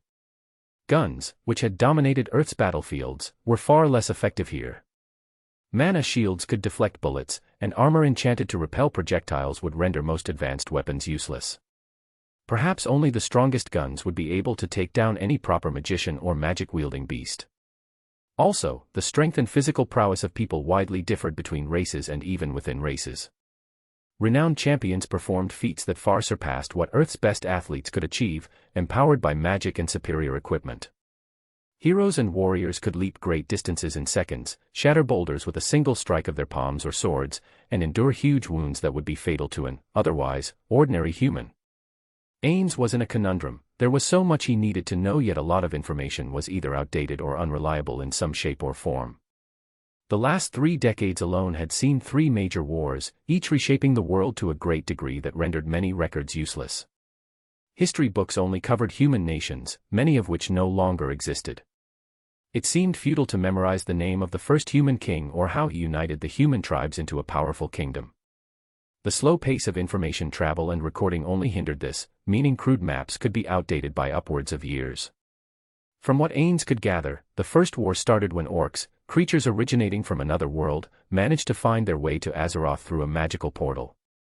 Their invasion nearly wiped out the humans altogether. The scale and ferocity of the war were staggering, to say the least, for humanity. He envisioned the scenes described: towering orcish brutes, their muscles rippling, leathery skin, charging through the portal with war cries that shook humanity to the core. Human defenders stood to oppose them, knights in shining armor held the line with unwavering resolve, mages casting spells that lit up the battlefield. The Second War saw the remaining human kingdoms forging an alliance with high elves, dwarves, and gnomes. Together, they pushed back against the green-skinned, demon-worshipping invaders who, in turn, enlisted more races into their ranks, forming the Horde. Orcs, a powerful warrior race that had been fleeing their dying planet through dark magics guided by their depraved warlocks, formed the bulk of this horde. Their arrival was like a storm, their axes cleaving through any resistance in their way. Alongside them came the ogres, towering behemoths 11 feet tall, even stronger than the orcs, but most of them were dulled and barely capable of coherent speech. The last were the Azeroth native trolls, a cannibalistic and warlike race with great regenerative abilities. This continent-encompassing war filled with bloodshed and valor ended in the total defeat of the Horde as the Alliance managed to pull through by the skin of their teeth. The remaining orcs were put in internment camps, defeated and broken. Things changed little for 2 decades. The world saw a fragile peace many hoped would last longer than it did. At least until a young orc named Thrall rose from the ashes of his people's despair. He liberated the orcs from their imprisonment and led them across the sea, away from the human kingdoms, abandoning the main continent entirely. Then the Third War started, ripping apart the Alliance. First, the undead outbreak quickly decimated the northern human kingdoms, turning the once vibrant lands into barren wastelands of death and decay few dared to traverse. The threat of the undead scourge then grew to threaten all living beings in Azeroth, forcing the rest to ally together once more. Yet this was merely the first part of the conflict, as a massive demon army called the Burning Legion invaded, nearly destroying the world in the process. The skies darkened with their arrival, storms of hellfire scorching the lands they traversed through. Their leader, a powerful demonic lord named Archimonde, was hellbent on obliterating the entirety of the world of Azeroth for some reason they never learned of. The world was on the edge of annihilation until the final battle on the newfound continent called Kalimdor, home to an ancient race of the enigmatic Night Elves, occurred. They too, with their deep connection to nature, joined the Alliance and Horde in the last struggles of life. Ultimately, the Night Elves sided with the Alliance after the war once the old conflict tore the fragile peace to bits and pieces. The Abbey's library, with its dust motes and aged parchment, seemed to whisper these tales of destruction and valor into his mind, the refined tranquility of the stone halls a juxtaposition to the utter chaos described in the ancient texts. There was still so much to learn, and Ainz tried to find out more about these recalls of events, but there wasn't much to go on with. The gaps in the historical records were frustrating, leaving a fragmented picture with much to be desired. What exactly happened in Kalimdor and how the Burning Legion was defeated wasn't documented in any book found in this library. In short, there was almost no record of the complete political situation of the world, nor could Brother Paxton offer anything after some polite inquiring. From what Ainz could piece together, the Alliance held large parts of the eastern kingdoms and only had a presence on Kalimdor through the Night Elves, whose ancient lands lay in the northern part of the continent. Meanwhile, the Horde partly dominated vast parts of Kalimdor and held the northern part of the eastern kingdoms. The fate of the High Elves, former Alliance members who had split away during the Third War, remained a mystery, their history lacking in the tomes he could get his hands on. Even Brother Paxton didn't know where they could possibly find information about them. The only relevant information he got was that the former king of Stormwind had disappeared in the sea and been declared dead, his 10-year-old son crowned shortly after. Which made it clear that the nation was now run by nobles, as the child king was unlikely to make any political decisions, let alone sweeping changes to the kingdom to restore his power. Stormwind itself was a rather typical feudal monarchy, with nobility controlling most of the wealth and political decisions. There was little information on the current state of affairs for a rather obvious reason. Information didn't travel as fast, and likely any news came far too late to a remote corner like Northshire. And any that did would have probably been filtered by the nobility to keep the peasants dumb. Resigned to an incomplete research, Ainz finally gave up and turned his attention to a few books on the basics of magic he had been supplied. Although Ainz found no new spells to use, he gained valuable insights into how magic was used in this world and thus how he could disguise his abilities and further empower himself. When it came to the arcane, its source was the very air, with energies coming from the immaterial realm of twisting nether, suffused with mana drawn from the magical ley lines crisscrossing the land. Mages then tapped into these veins of power, channeling the energy to cast their magical spells. It mostly was the same case with elemental magic. It wasn't merely about drawing power from the elements, but about invoking the spirits that embodied them and having them do the summoner's bidding. To summon the storm or the wind, one had to call upon the respective elemental spirits, beseeching their aid to harness their boundless power for the summoner's benefit. Ainz pondered over the nuances of elemental magic. This intricate dance between a mage and an elemental spirit added a layer of complexity to spellcasting that Ainz found both interesting and challenging, especially considering a good portion of his magical arsenal involved summoning. His thoughts drifted to the myriad possibilities such power could offer. If mages in this world invoked elemental spirits for their spells, what tasks could one accomplish with those elementals, and what was the theoretical maximum limit a person or spell could push?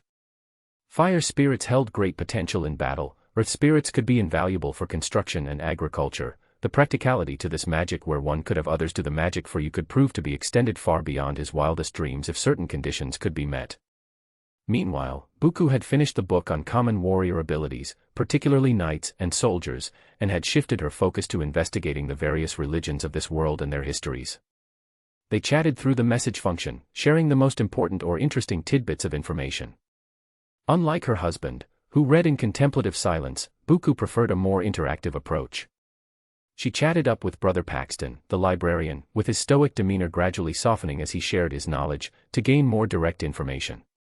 So humans and dwarves worship the light itself and not a particular deity? She inquired, her curiosity piqued as she played up the "from a faraway land and thus has no clue about religions beyond rumors of this continent" persona. Yes. The holy light is all-encompassing. Light is the source of everything, from the smallest blades of grass to the mightiest trees. We pray for guidance and blessing, and the light usually answers when prayers are sincere. It doesn't discriminate, shining upon us all, no matter rich or poor, young or old, sinner or saint, Paxton explained. Buku nodded thoughtfully, absorbing his words with a heavy dash of salt. The light, in its purity, seemed to envelop everything, a boundless force of benevolence for all those who believed in it. A divine power that touched all corners of existence without bias or judgment. That is interesting. But how does it work? A trained priest just prays for results and it just happens? Buku continued the questioning. Brother Paxton's tranquil smile deepened. Anyone can pray and receive. We, the more dedicated ones, have attuned our minds to the service of others, and thus our prayers get answered more often, but theoretically, anyone could do so. Paxton paused, his eyes glowing with the fervor of his faith as he spoke, his hands gesturing subtly as if to encompass the very essence of light. We are but attuned instruments through which holy lights work its miracles. I see. And how would I go about it if I wanted to try connecting with this light?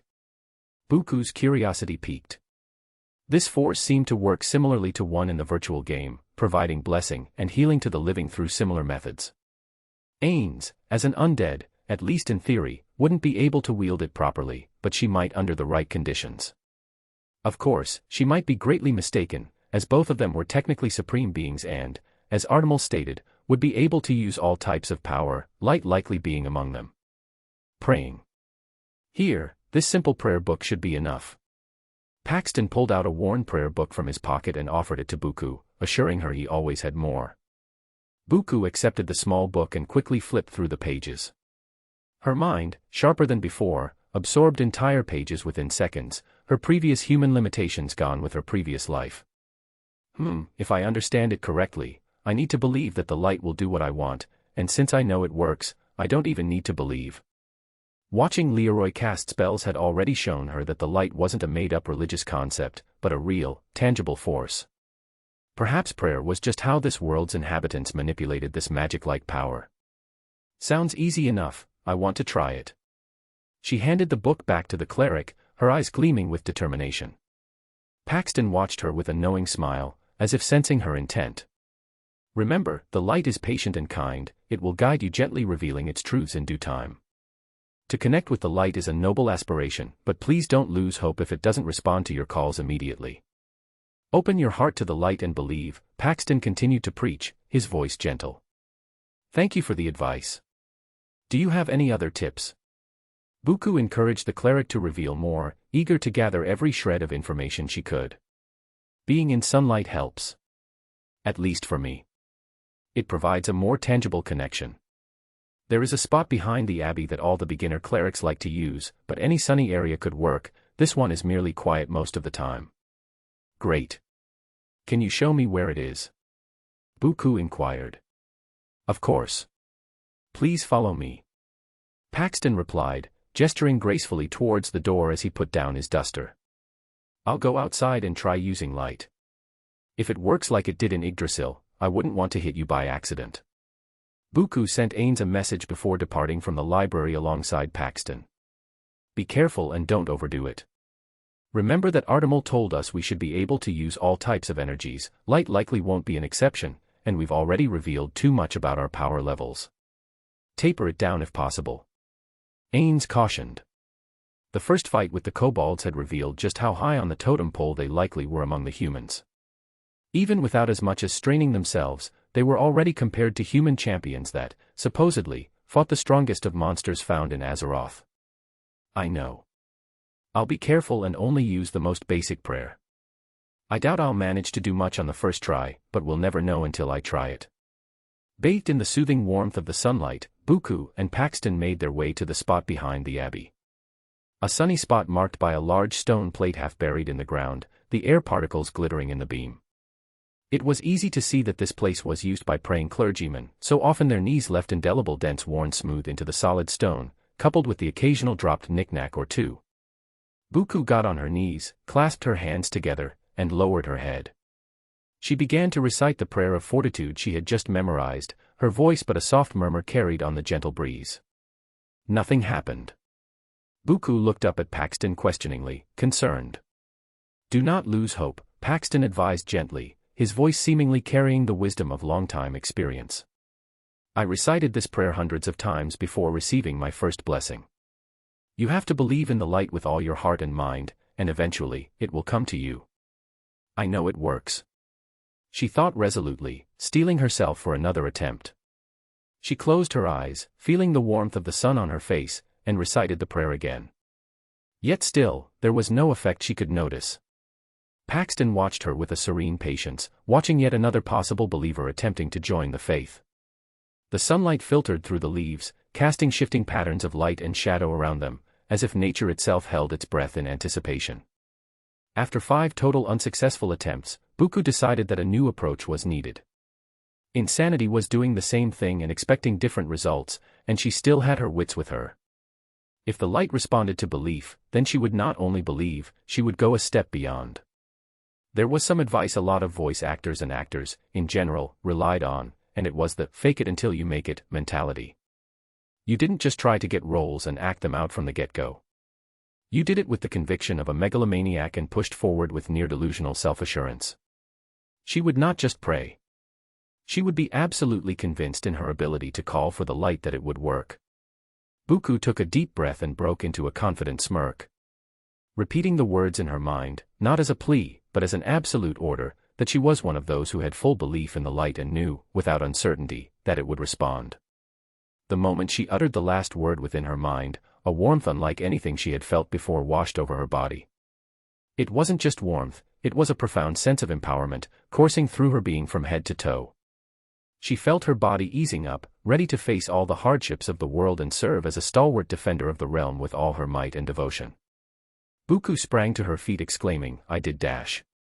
The light continued pouring into her. No, it wasn't pouring in. It emanated from within, from the deepest recesses of who she was. And she felt a surge of it rising, magnitudes above what she currently felt, fast. "I dash," Buku began again, trying to comprehend the spectacle unfolding.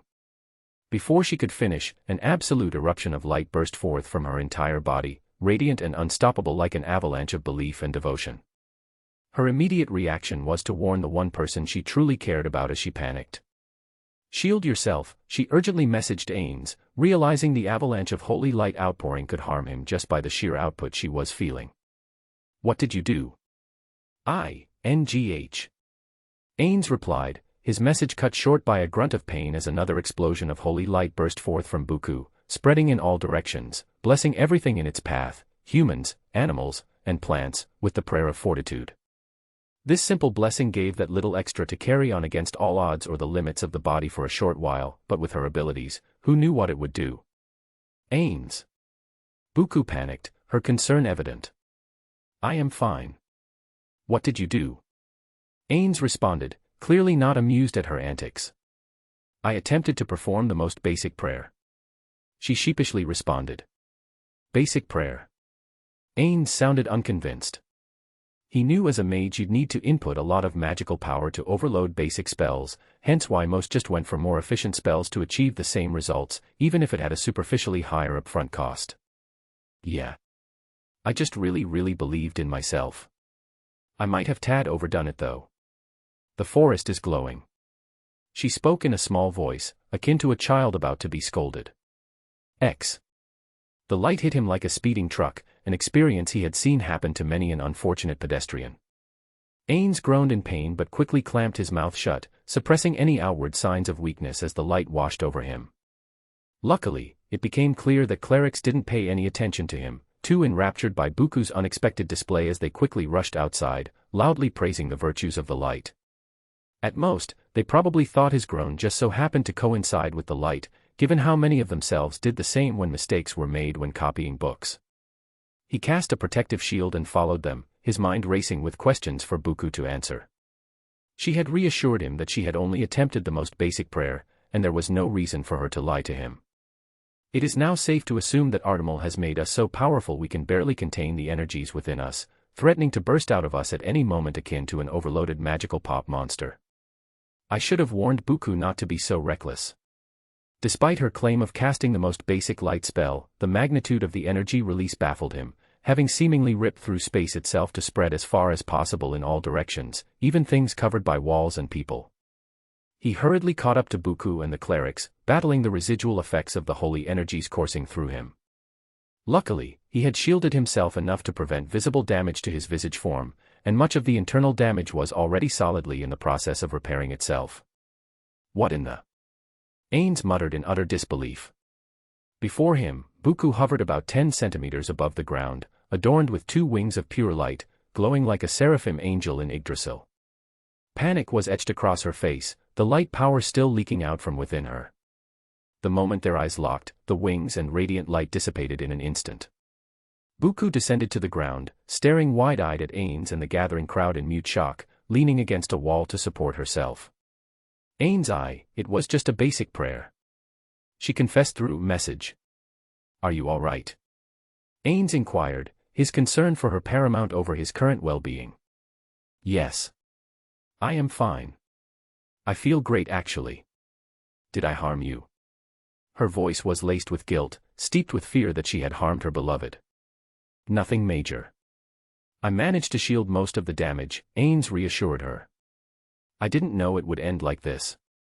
I didn't even have a chance to stop," Buku lamented, setting herself back on her 2 feet. "What's done is done. The problem is that now everyone will know that we aren't ordinary humans. We need to test your ability to wield the light as soon as possible, away from prying eyes." Ainz strategized. "You know, I didn't even try that hard. It kinda makes me worried about what would happen if either of us went all out." Buku's voice trembled with concern as she rushed over to Ain's side, both of them attempting to create a distance from the stunned crowd as the latter pushed his way through the people who had gathered to see what was going on. It was clear that they had to leave immediately and hope that news about their abilities wouldn't spread too fast, no matter the cost. There was no hiding themselves now. "We'll need to find out our limits soon," Ainz remarked pragmatically. "But at least we know we aren't weak by any stretch of the imagination," he reassured Buku. She had no way of knowing the result would be this explosive, as he firmly believed she was exercising the needed caution by starting with a most basic holy spell. He knew her well enough from the time they had spent together. For now, all they could do was to quickly buy travel supplies before the rest of the town found out and depart swiftly from the Northshire Valley for less inhabited lands. Their departure was marked with intense urgency, knowing very well their unexpected display of power had inadvertently thrust them into the spotlight, a possibly legendary and permanent spotlight. Even for a believer, witnessing a miracle was a hard thing to process. Brother Paxton paced back and forth in his chamber, too agitated to take his nightly rest. His eyes still stung and his vision was still blurry from the sheer exposure to the light. He was but a mortal man and couldn't withstand such amounts of holy energies. The investigation revealed that the woman who asked to be taught how to perform the simplest of prayers had blessed every living being in a 2-kilometer radius, from the straggliest weeds and mosses to the strongest oxen and warriors. And this begged the question of who, or more precisely what, was Buku Ulgaun. She clearly wasn't just a regular human woman to have such a connection with the light. She had to be something more. A direct manifestation of the light itself. He couldn't help but speculate wildly, even if it wasn't his place to do so. This woman and her husband had shown up out of nowhere and demonstrated notable feats, akin to the stories told of heroes. Finally, he just dropped to his knees and prayed for ease of heart. He was but a simple cleric in a simple town, and it wasn't up to him to ponder on such matters. All he should do was take this as a sign that the light worked in mysterious ways, and he had seen a miracle as a sign that his faith was not misplaced. Chapter 9. The shroud of ancient oaks and pine, their rough barks clawing at the sky and their thick branches weaving like baskets, formed a thick canopy.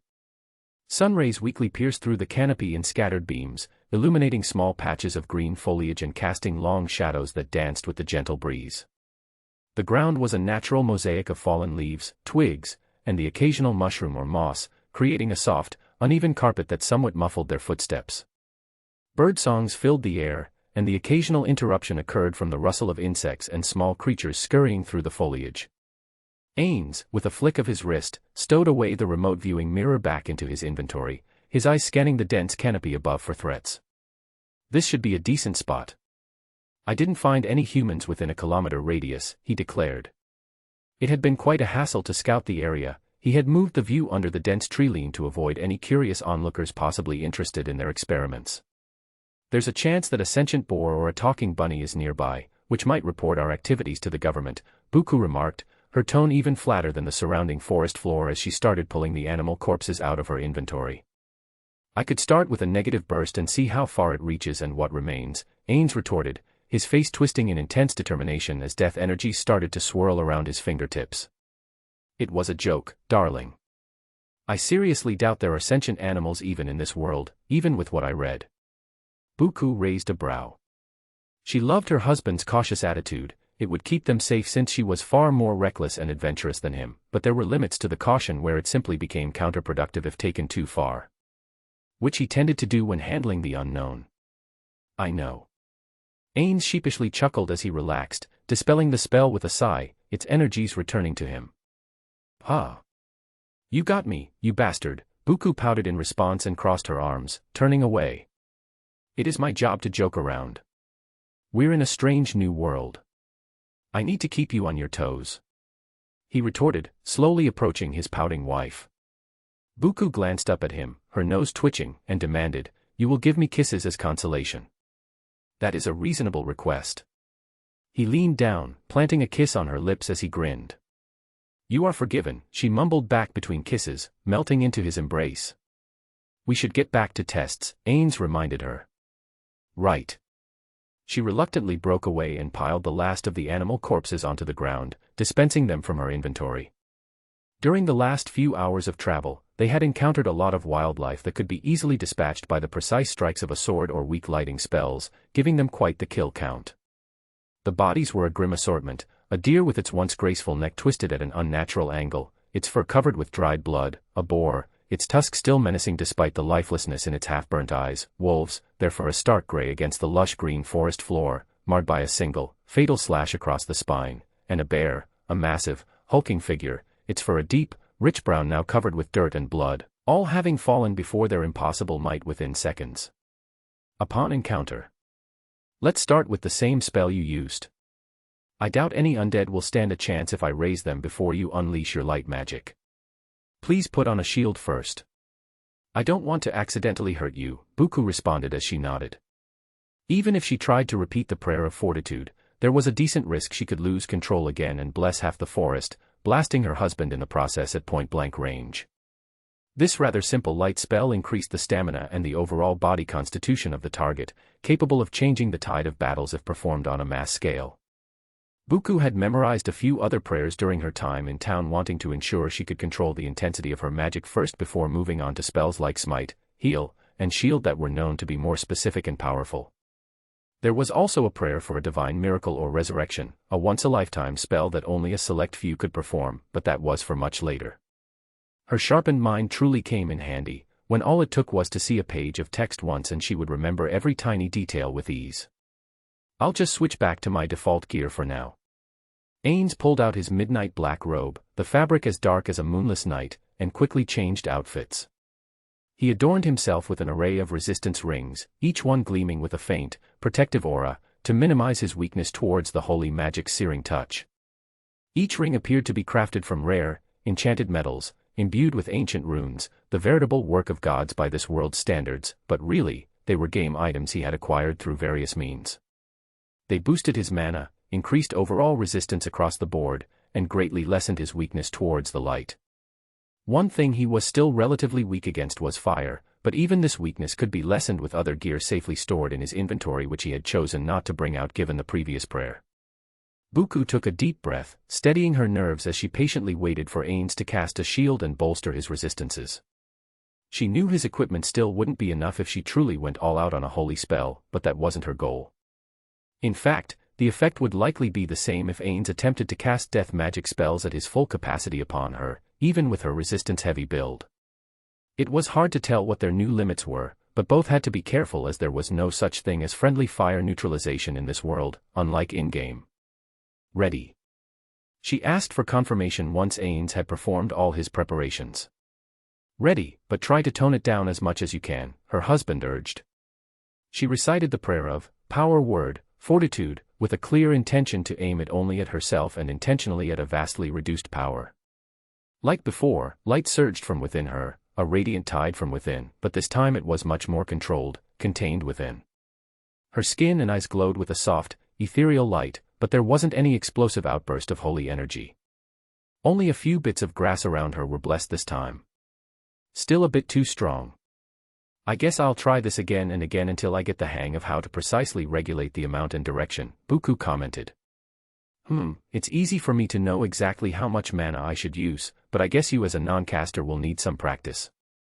It is strange though since neither of us had innate knowledge of magic before, Ainz mused. Buku's eyes sparkled with a mischievous glint. Hey, how about you try using a sword while I practice magic? If we are both rebuilt with a specialization in mind, you'll likely be shit at it, while I can use any melee weapon I pick up with ease. With a swift, fluid motion, she tossed a sheathed sword at Ainz, who caught it with both hands. Her suspicions were spot on. Her husband swung the sword around like a stick without any grace or technique.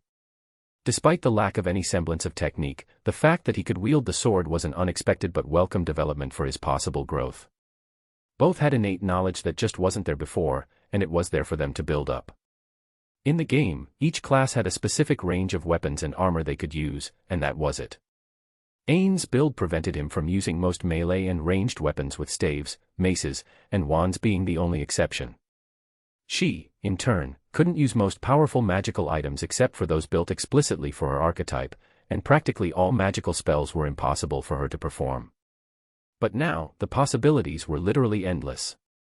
Even if their innate talent didn't lend itself to their goals, theoretically either could learn the abilities of other occupations and gradually build up a repertoire of everything else in a jack-of-all-trades fashion. All they needed was time and resources. It seems you're right, Ainz admitted as he handed the weapon back to her with a resigned sigh, his wife sliding it back into her inventory. Yup, but that means you can teach me how to use magic and I can help you train with weapons. We complement each other perfectly. Buku couldn't help but feel a smug sense of satisfaction, knowing she had an edge in melee combat despite never having trained for it. When I cast spells, I go with a feel of how much magic I need for a particular use, Ainz explained. For example, try comparing how much mana you spent back in Northshire and how much you've used now. Visualize it as a numeric scale while you cast a spell, and once you've successfully comprehended that, you can begin targeting specific values. Ainz gave her pointers, his words were like a guiding light for the eager Buku. It was easier said than done, but with Ainz's help, Buku slowly but surely gained a grasp on how much mana was required for a particular outcome for her light magic. What's more, Buku also began to discern the subtle difference between drawing from her mana reserves and channeling the divine energy that responded to her prayers and provided the fuel for the spells. After reciting a prayer over 200 times in the forests, she finally had a good enough grasp to cast with finesse and avoid causing any more accidents as long as she had a grasp on her emotions. Her mana pool seemed inexhaustible, limitless even, and to her estimate she had regenerated her energy faster than she spent on training by a large margin. While she trained, Ainz did the same with relentless dedication, repeating very basic sword moves again and again under his wife's guidance to ingrain the feeling of how the blade should be swung. After casually blessing a random squirrel, Buku announced, "I'm ready to train the next stuff. How about you raise a zombie so I can try using Smite? Is it a spell made to counter the undead?"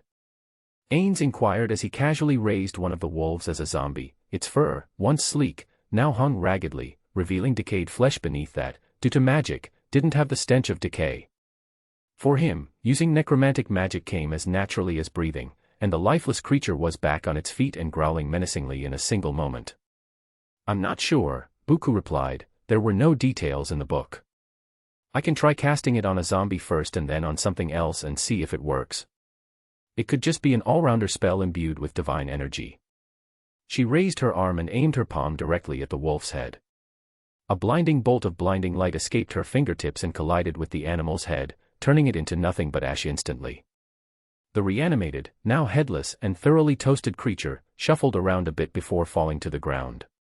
The ground where the wolf had stood was scorched, and the air was thick with the acrid smell of burnt meat. Ainz waved his hand, and the headless wolf stood up once more, a charred hole existing where its neck should have been. Yet, the creature moved around with seemingly no difficulties. How interesting. As long as necromantic energies are present, anything can be reanimated. Ainz stoked the animal's fur for a short while and then extracted his energy from it, letting it fall lifelessly to the ground. Buku observed her husband's actions with curiosity. "I'm not even remotely bothered by how cruel our tests are. We are monsters, yet my love for him has only grown stronger." For her, only he mattered. Cruelty and death weren't new concepts in their lives. She used to be the sort of person who wasn't bothered by seeing the corpses of orphans since this was hardly a rare occurrence, bearing in mind that her previous world was a toxic and unforgiving dystopian world. Life was common, and so was death. Their eyes met, a silent understanding passing between them. Ainz seemed to have reached a similar conclusion to such feelings too, possibly even earlier than she had, and neither of them saw the need to discuss it. They weren't humans anymore, and the traits of their game avatars had replaced much of their human psyche. Early in his life, he had lost his mother to exhaustion and disease when she overworked herself to death. Therefore, Ainz now felt that his focus and objective was to ensure Buku's happiness over anyone else. This had given him motivation to learn and grow stronger both as a warrior and a caster by accumulating knowledge about Azeroth, protecting her, and helping her grow. Returning her focus to the task at hand, she cast Smite on a nearby tree.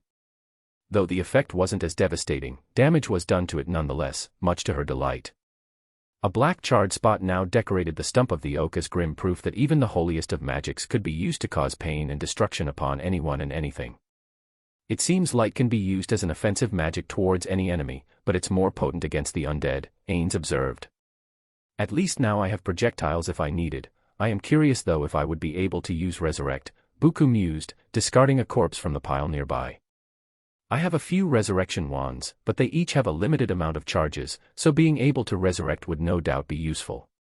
Ainz's curiosity was piqued. While he could easily raise any living thing as an undead and control it, true resurrection would be better suited if they needed to gain someone's favor by performing such a miracle.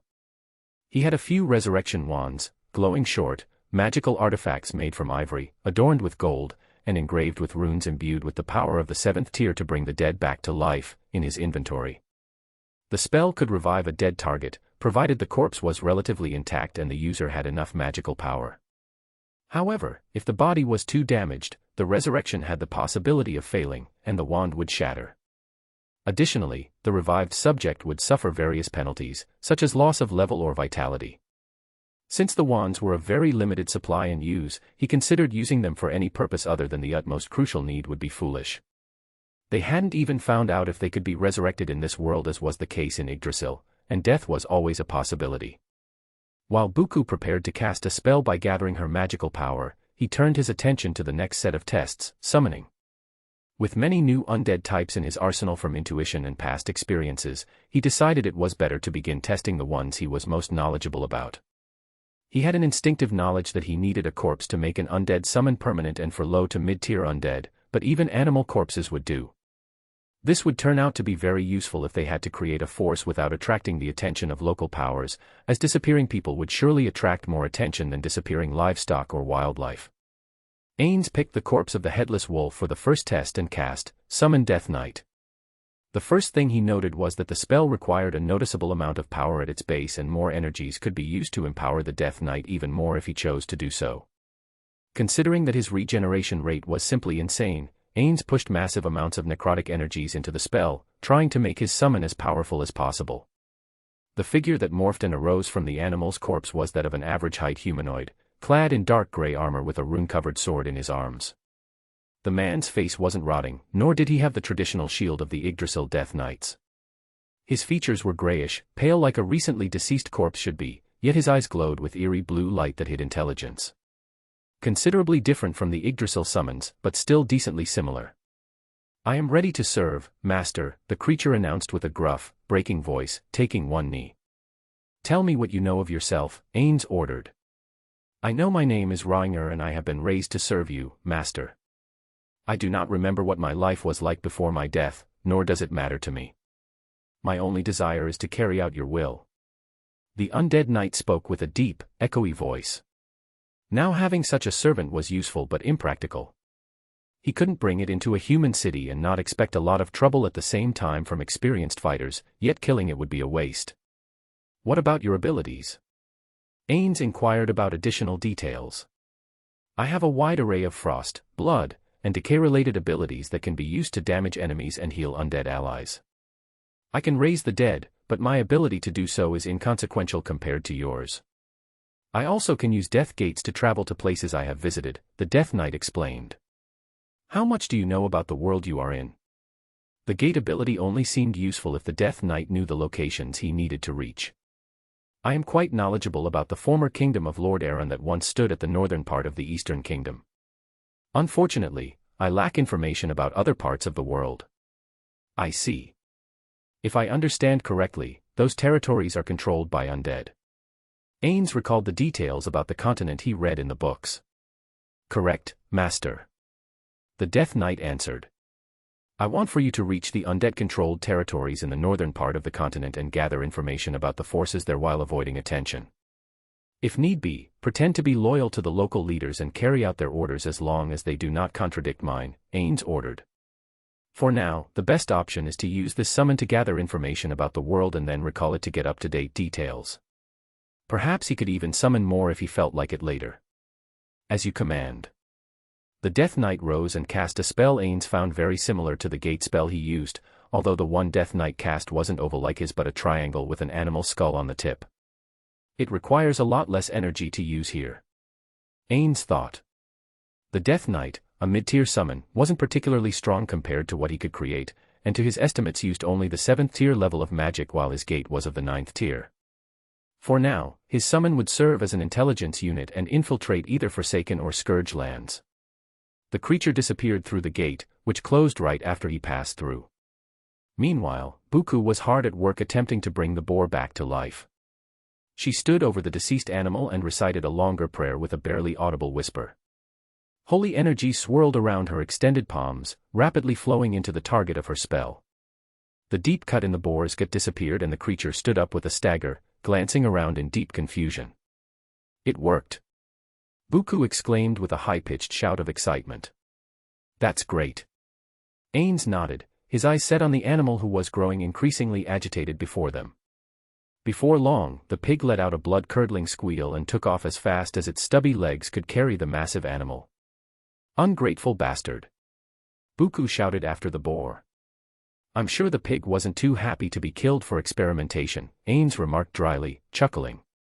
Yeah, I would probably have done the same in its place. Oh well, Piggy can return home and develop an unhealthy addiction dealing with the traumas I caused. Buku waved after the pig as it disappeared into the trees and shrubbery. That sounded more messed up than I intended. She added with a giggle, grinning. We surely need to watch our behavior when around humans, Ainz concluded, sighing.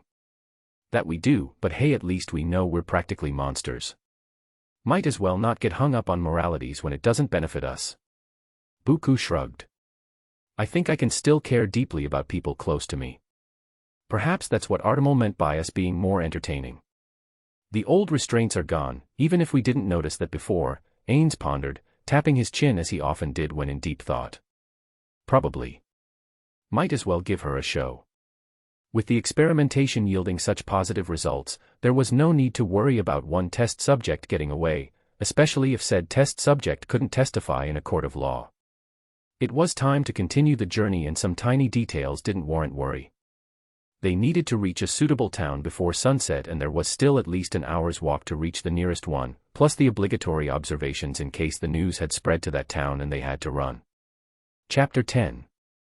The entrance of Stormwind City was an awe-inspiring sight for all who visited the city. Behind the immense gate that stood open, inviting people to explore the city freely, was a majestic stone bridge with 5 larger-than-life statues with vague and lauding descriptions of the most notable heroes of the Second War, where Ainz could determine who each statue represented.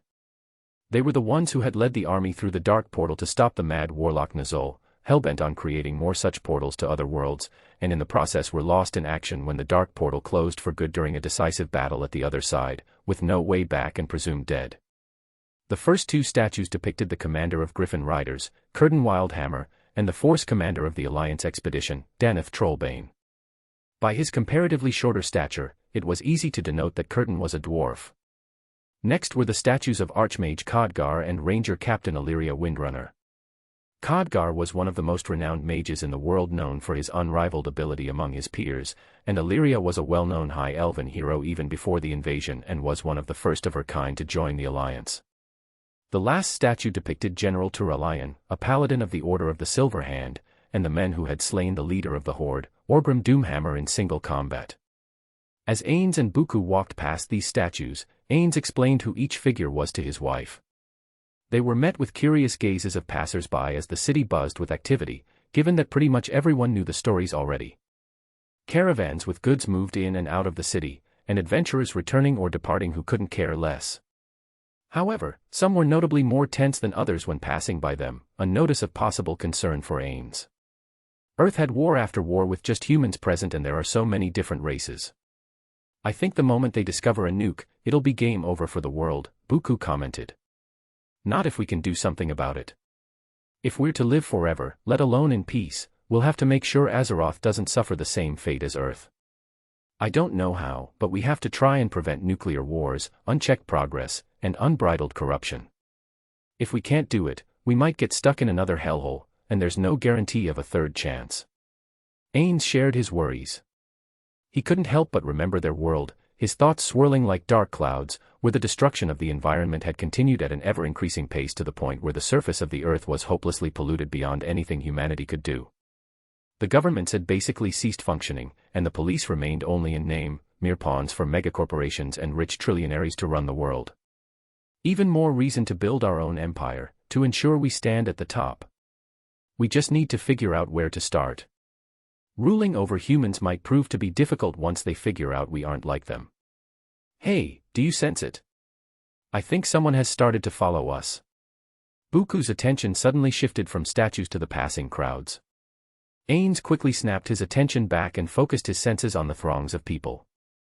Yes. But I can't pinpoint from where. Someone well hidden is lurking around. Probably local powers taking notice of us. I have no doubt your stunt was reported to the leaders of Stormwind and probably the leaders of every other major settlement in the region. Ainz confirmed her suspicion.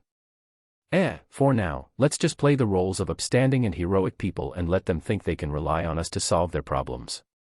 Gather a few favors while minimizing responsibilities. Buku suggested as they crossed another gate. Stormwind City was a marvel of craftsmanship for a so far mostly medieval world. The architecture was grand, with towering spires and sturdy stone walls that spoke of wondrous aesthetics and durable defense. The buildings themselves were built with finely hewn stone, and adorned with intricate carvings. Richly colored banners fluttered in the gentle breeze as the tiles making up the rooftops glinted in the sunlight like a sea of jewels. The streets were alive with activity, sights, sounds, and smells, signs of a bustling and unsuppressed populace. Cobblestone pathways weaved through the city, lined with bustling market stalls and stores. The city was just as busy inside as it was from afar. The large sign declaring that they were in a trade district was unnecessary. Anyone with eyes would have instant confirmation after seeing the thriving market restrained within. The rows of houses, from where the merchants hawked their wares, had colorful signs advertising every imaginable establishment in their path. From cheese houses and alchemical shops to armor vendors, weapon experts, and everything else, a citizen of the kingdom would only ever need to shop here for their entire lives. The air was filled with the chatter of townsfolk and the occasional shout of a street performer entertaining a crowd, a cacophony of organized chaos. Buku's attention was caught by a man loudly advertising a wine shop, yelling at the top of his lungs through a cone. The man was standing on a crate and handing out colorful pamphlets to people who approached him, beaming with smiles. She gracefully pushed through the crowd, eager to gain something from the exchange, her husband following her. Greetings and welcome to the Stormwind City, miss. Can I interest you in sampling our fine wines? My sister runs a shop by the canal not far from here. The man, having surely noticed her, leaned down with a pamphlet in his hand, smooth with experience. You surely can. Buku flashed a radiant smile and accepted the small piece of paper adorned with an address and a coupon for a complimentary bottle of Pinot Noir with their first purchase, sliding it into a pocket. The location of the wine shop wasn't far away, only about a 5-minute walk from their current location in the district. Ainz saw no reason not to visit a wine shop and let his wife have a few bottles of the stuff, counting the prices around the store meanwhile for further reference. He wasn't the biggest fan of wine, preferring beer instead, but the local beverages were simply too good to be ignored. The tail was still on them, and as much as Ainz tried to find the culprit using subtle detection magics and radars, the spy was incredibly well hidden. He let Buku go inside and rampage through the shop, spending their money on a whole host of drinks while he stood outside and scanned the scenery. Sensing no magic present, he had to conclude that the spy was using special abilities to hide his presence, or at least magic he hadn't yet learned about. Just because they could use every magic didn't mean they knew every magic. How could I locate you? I'll have to look into summoning undead that can detect invisible targets. There are so many new ones in my arsenal that I've yet to test. His glance fell onto 3 men in full plate armor slowly approaching the shop. They were clad in the same armor as the city guard's uniform, their blue tabards decorated with a golden lion plated on top. 2 were wearing helmets and the third, clean-shaven with short black hair, held a determined expression. His bushy black brows moved ever so slightly as his dark brown eyes firmly fixated on Ainz, the 2 making eye contact. They're staring at me. This isn't good. Ainz thought to himself, for now, the best course of action was to try and resolve things without violence and assume that the city guard only wanted to talk. Good day, sir. I am Constable Werner Harding. Am I speaking with Ainz Olgown? The men greeted him with a salute, speaking in a loud, clear voice befitting a soldier. You are. Is there a problem, Constable? Ainz asked while sending Buku a quick message. City guards are questioning me, be ready to run. What the hell do they want? Buku emerged from the shop with 3 bottles of wine in her arms, her eyes giving the 3 men a questioning glare. There indeed is a problem, and the Crown would like to recruit you and your wife to help deal with it. The tales of your capabilities have reached this city, and we believe you would be capable enough to help. The constable's voice was firm, yet there was a hint of deference, acknowledging their rumored potential. Ainz's eyes narrowed. And what exactly does the Crown require our assistance with? What does agreeing to help entail? Buku joined in on the conversation, her tone hinting a bit of caution and intrigue as she slid the bottles into a sack. First, I will require an oath of secrecy on the matter. If the news of this problem spreads, the city populace might take rash actions. Do I have your word that you won't discuss what I am about to reveal with anyone? Werner demanded, his tone only growing harsher as the soldiers behind him grasped their blades. Buku exchanged a glance with Ainz, their minds aligning in a silent agreement. They are in deep shit and want us to save their asses. Do you think we should? Buku inquired. They needed to be on the same page before answering. Assuming you're correct and they're not setting up a trap to make us serve Stormwind against our will if we refuse to help, we might take a hit to our reputation. It seems part of our abilities is already common knowledge, and we have established a reputation as strong fighters. The air around them seemed to thicken with tension as Ainz and Buku hurriedly deliberated. The constable's gaze was unwavering, his eyes searching theirs for any sign of agreement or defiance, unaware of the communication going on between the two. Sure, we can play heroes for now. I do wonder how hard it is to even harm us. Buku nodded, letting Ainz proceed onward. Finally, Ainz broke the silence, you have our word that we will keep this matter secret. Werner's stern expression softened slightly, a hint of relief flashing in his eyes, thank you. The Crown appreciates your cooperation. He glanced around, took a deep breath, and then lowered his voice, his soldiers having already formed a containment around them. The city guard has lost control over stockades and the prisoners are in open revolt, trying to break free. Most of them are Defia's Brotherhood members, and likely have hidden support in the city, as crime rates have risen in the last few days, keeping the guard away from resuming control over the prison and catching those responsible. If those murderous thugs get out, they will not hesitate to indulge their sick urges with honest people. I have lost 10 guards inside, 6 men and 4 women, and I dread to imagine what was done to them. Grim business, indeed. If we agree to help, what would you ask us to do? Ainz asked. Everything you can. The warden has given clear orders to stop the riots by any means necessary. Between you and me, I would just put them all down like mad dogs. But even little things like healing the wounded guards and helping to hold the door intact would help, with your wife's abilities of blessings tremendously so. A lot of fine young men and women gave their lives to protect the citizens, the more deaths we can prevent, the better. We will solve this problem for you, but we will do so on our terms. Make no mistake, we wish to help but we will not become pawns of the kingdom. Ainz replied. Werner nodded, relief washing over him and his subordinates. Better to secure their help for now and establish a line of communication than coerce them and earn their enmity. Great. Let's not waste any time. The stockades are located under that keep. He pointed at a towering stone fortress just further away from the canal, glaring at the place. I wonder how it'll feel to kill humans. The old me would have got physically sick at the idea. Ainz shared his feelings with his wife as they began to follow the constable. Killing has been easy so far, fun even.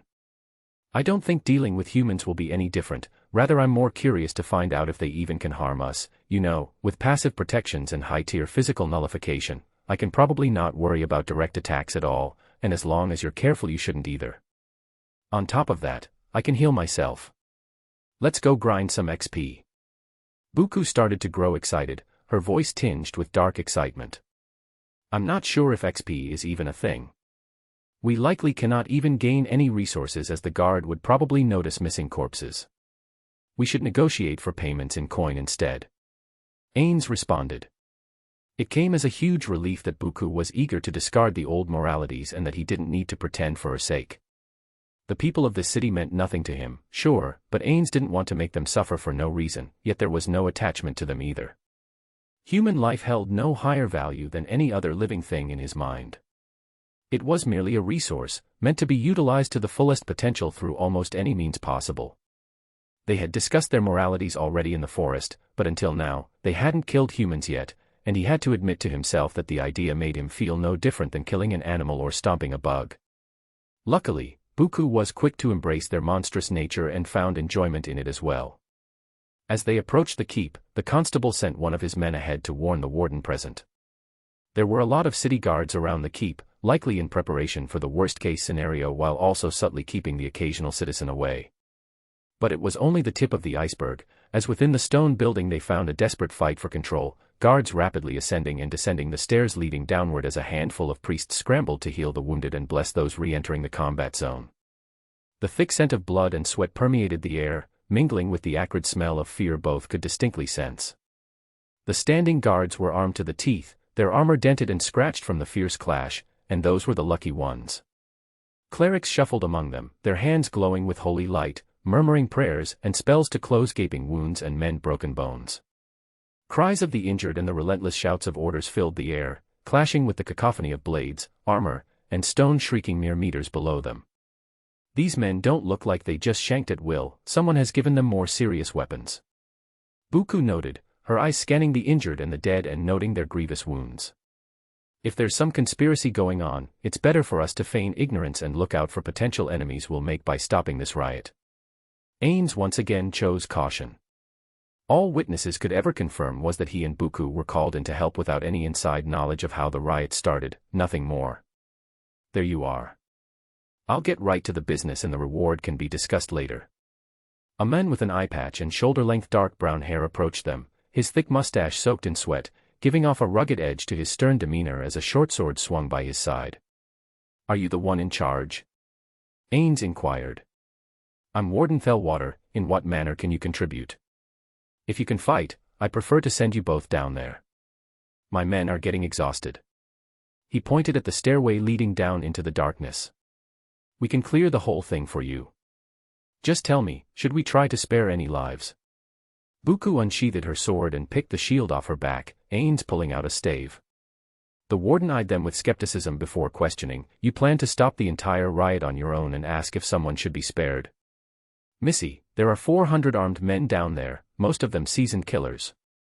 He dragged the back of his hand over his mustache, wiping away the sweat. Unless there are champions among the prisoners, we should be able to deal with them all, Ainz assured the men. If you can do that, I'll pay from my own pocket if I have to. If some of those scum choose to surrender, then sure, you can let them live, but I won't lose any sleep over it if you don't. The rest would be put to the gallows for this anyway for the murder of our guards. The warden exclaimed, cutting their conversation short as he rushed over to help carry another heavily wounded guard onto a stretcher. Let's go kick some ass, Buku smirked, taking the lead with a swagger in her step as her blade began whistling. The whole operation was bound to be messy, but not only would they get paid and recognized as upstanding heroes, but they would also get some target practice on test subjects that had nowhere to run and nowhere to hide. Ainz had a whole array of spells he wanted to try out as well, ready to blast them to smithereens.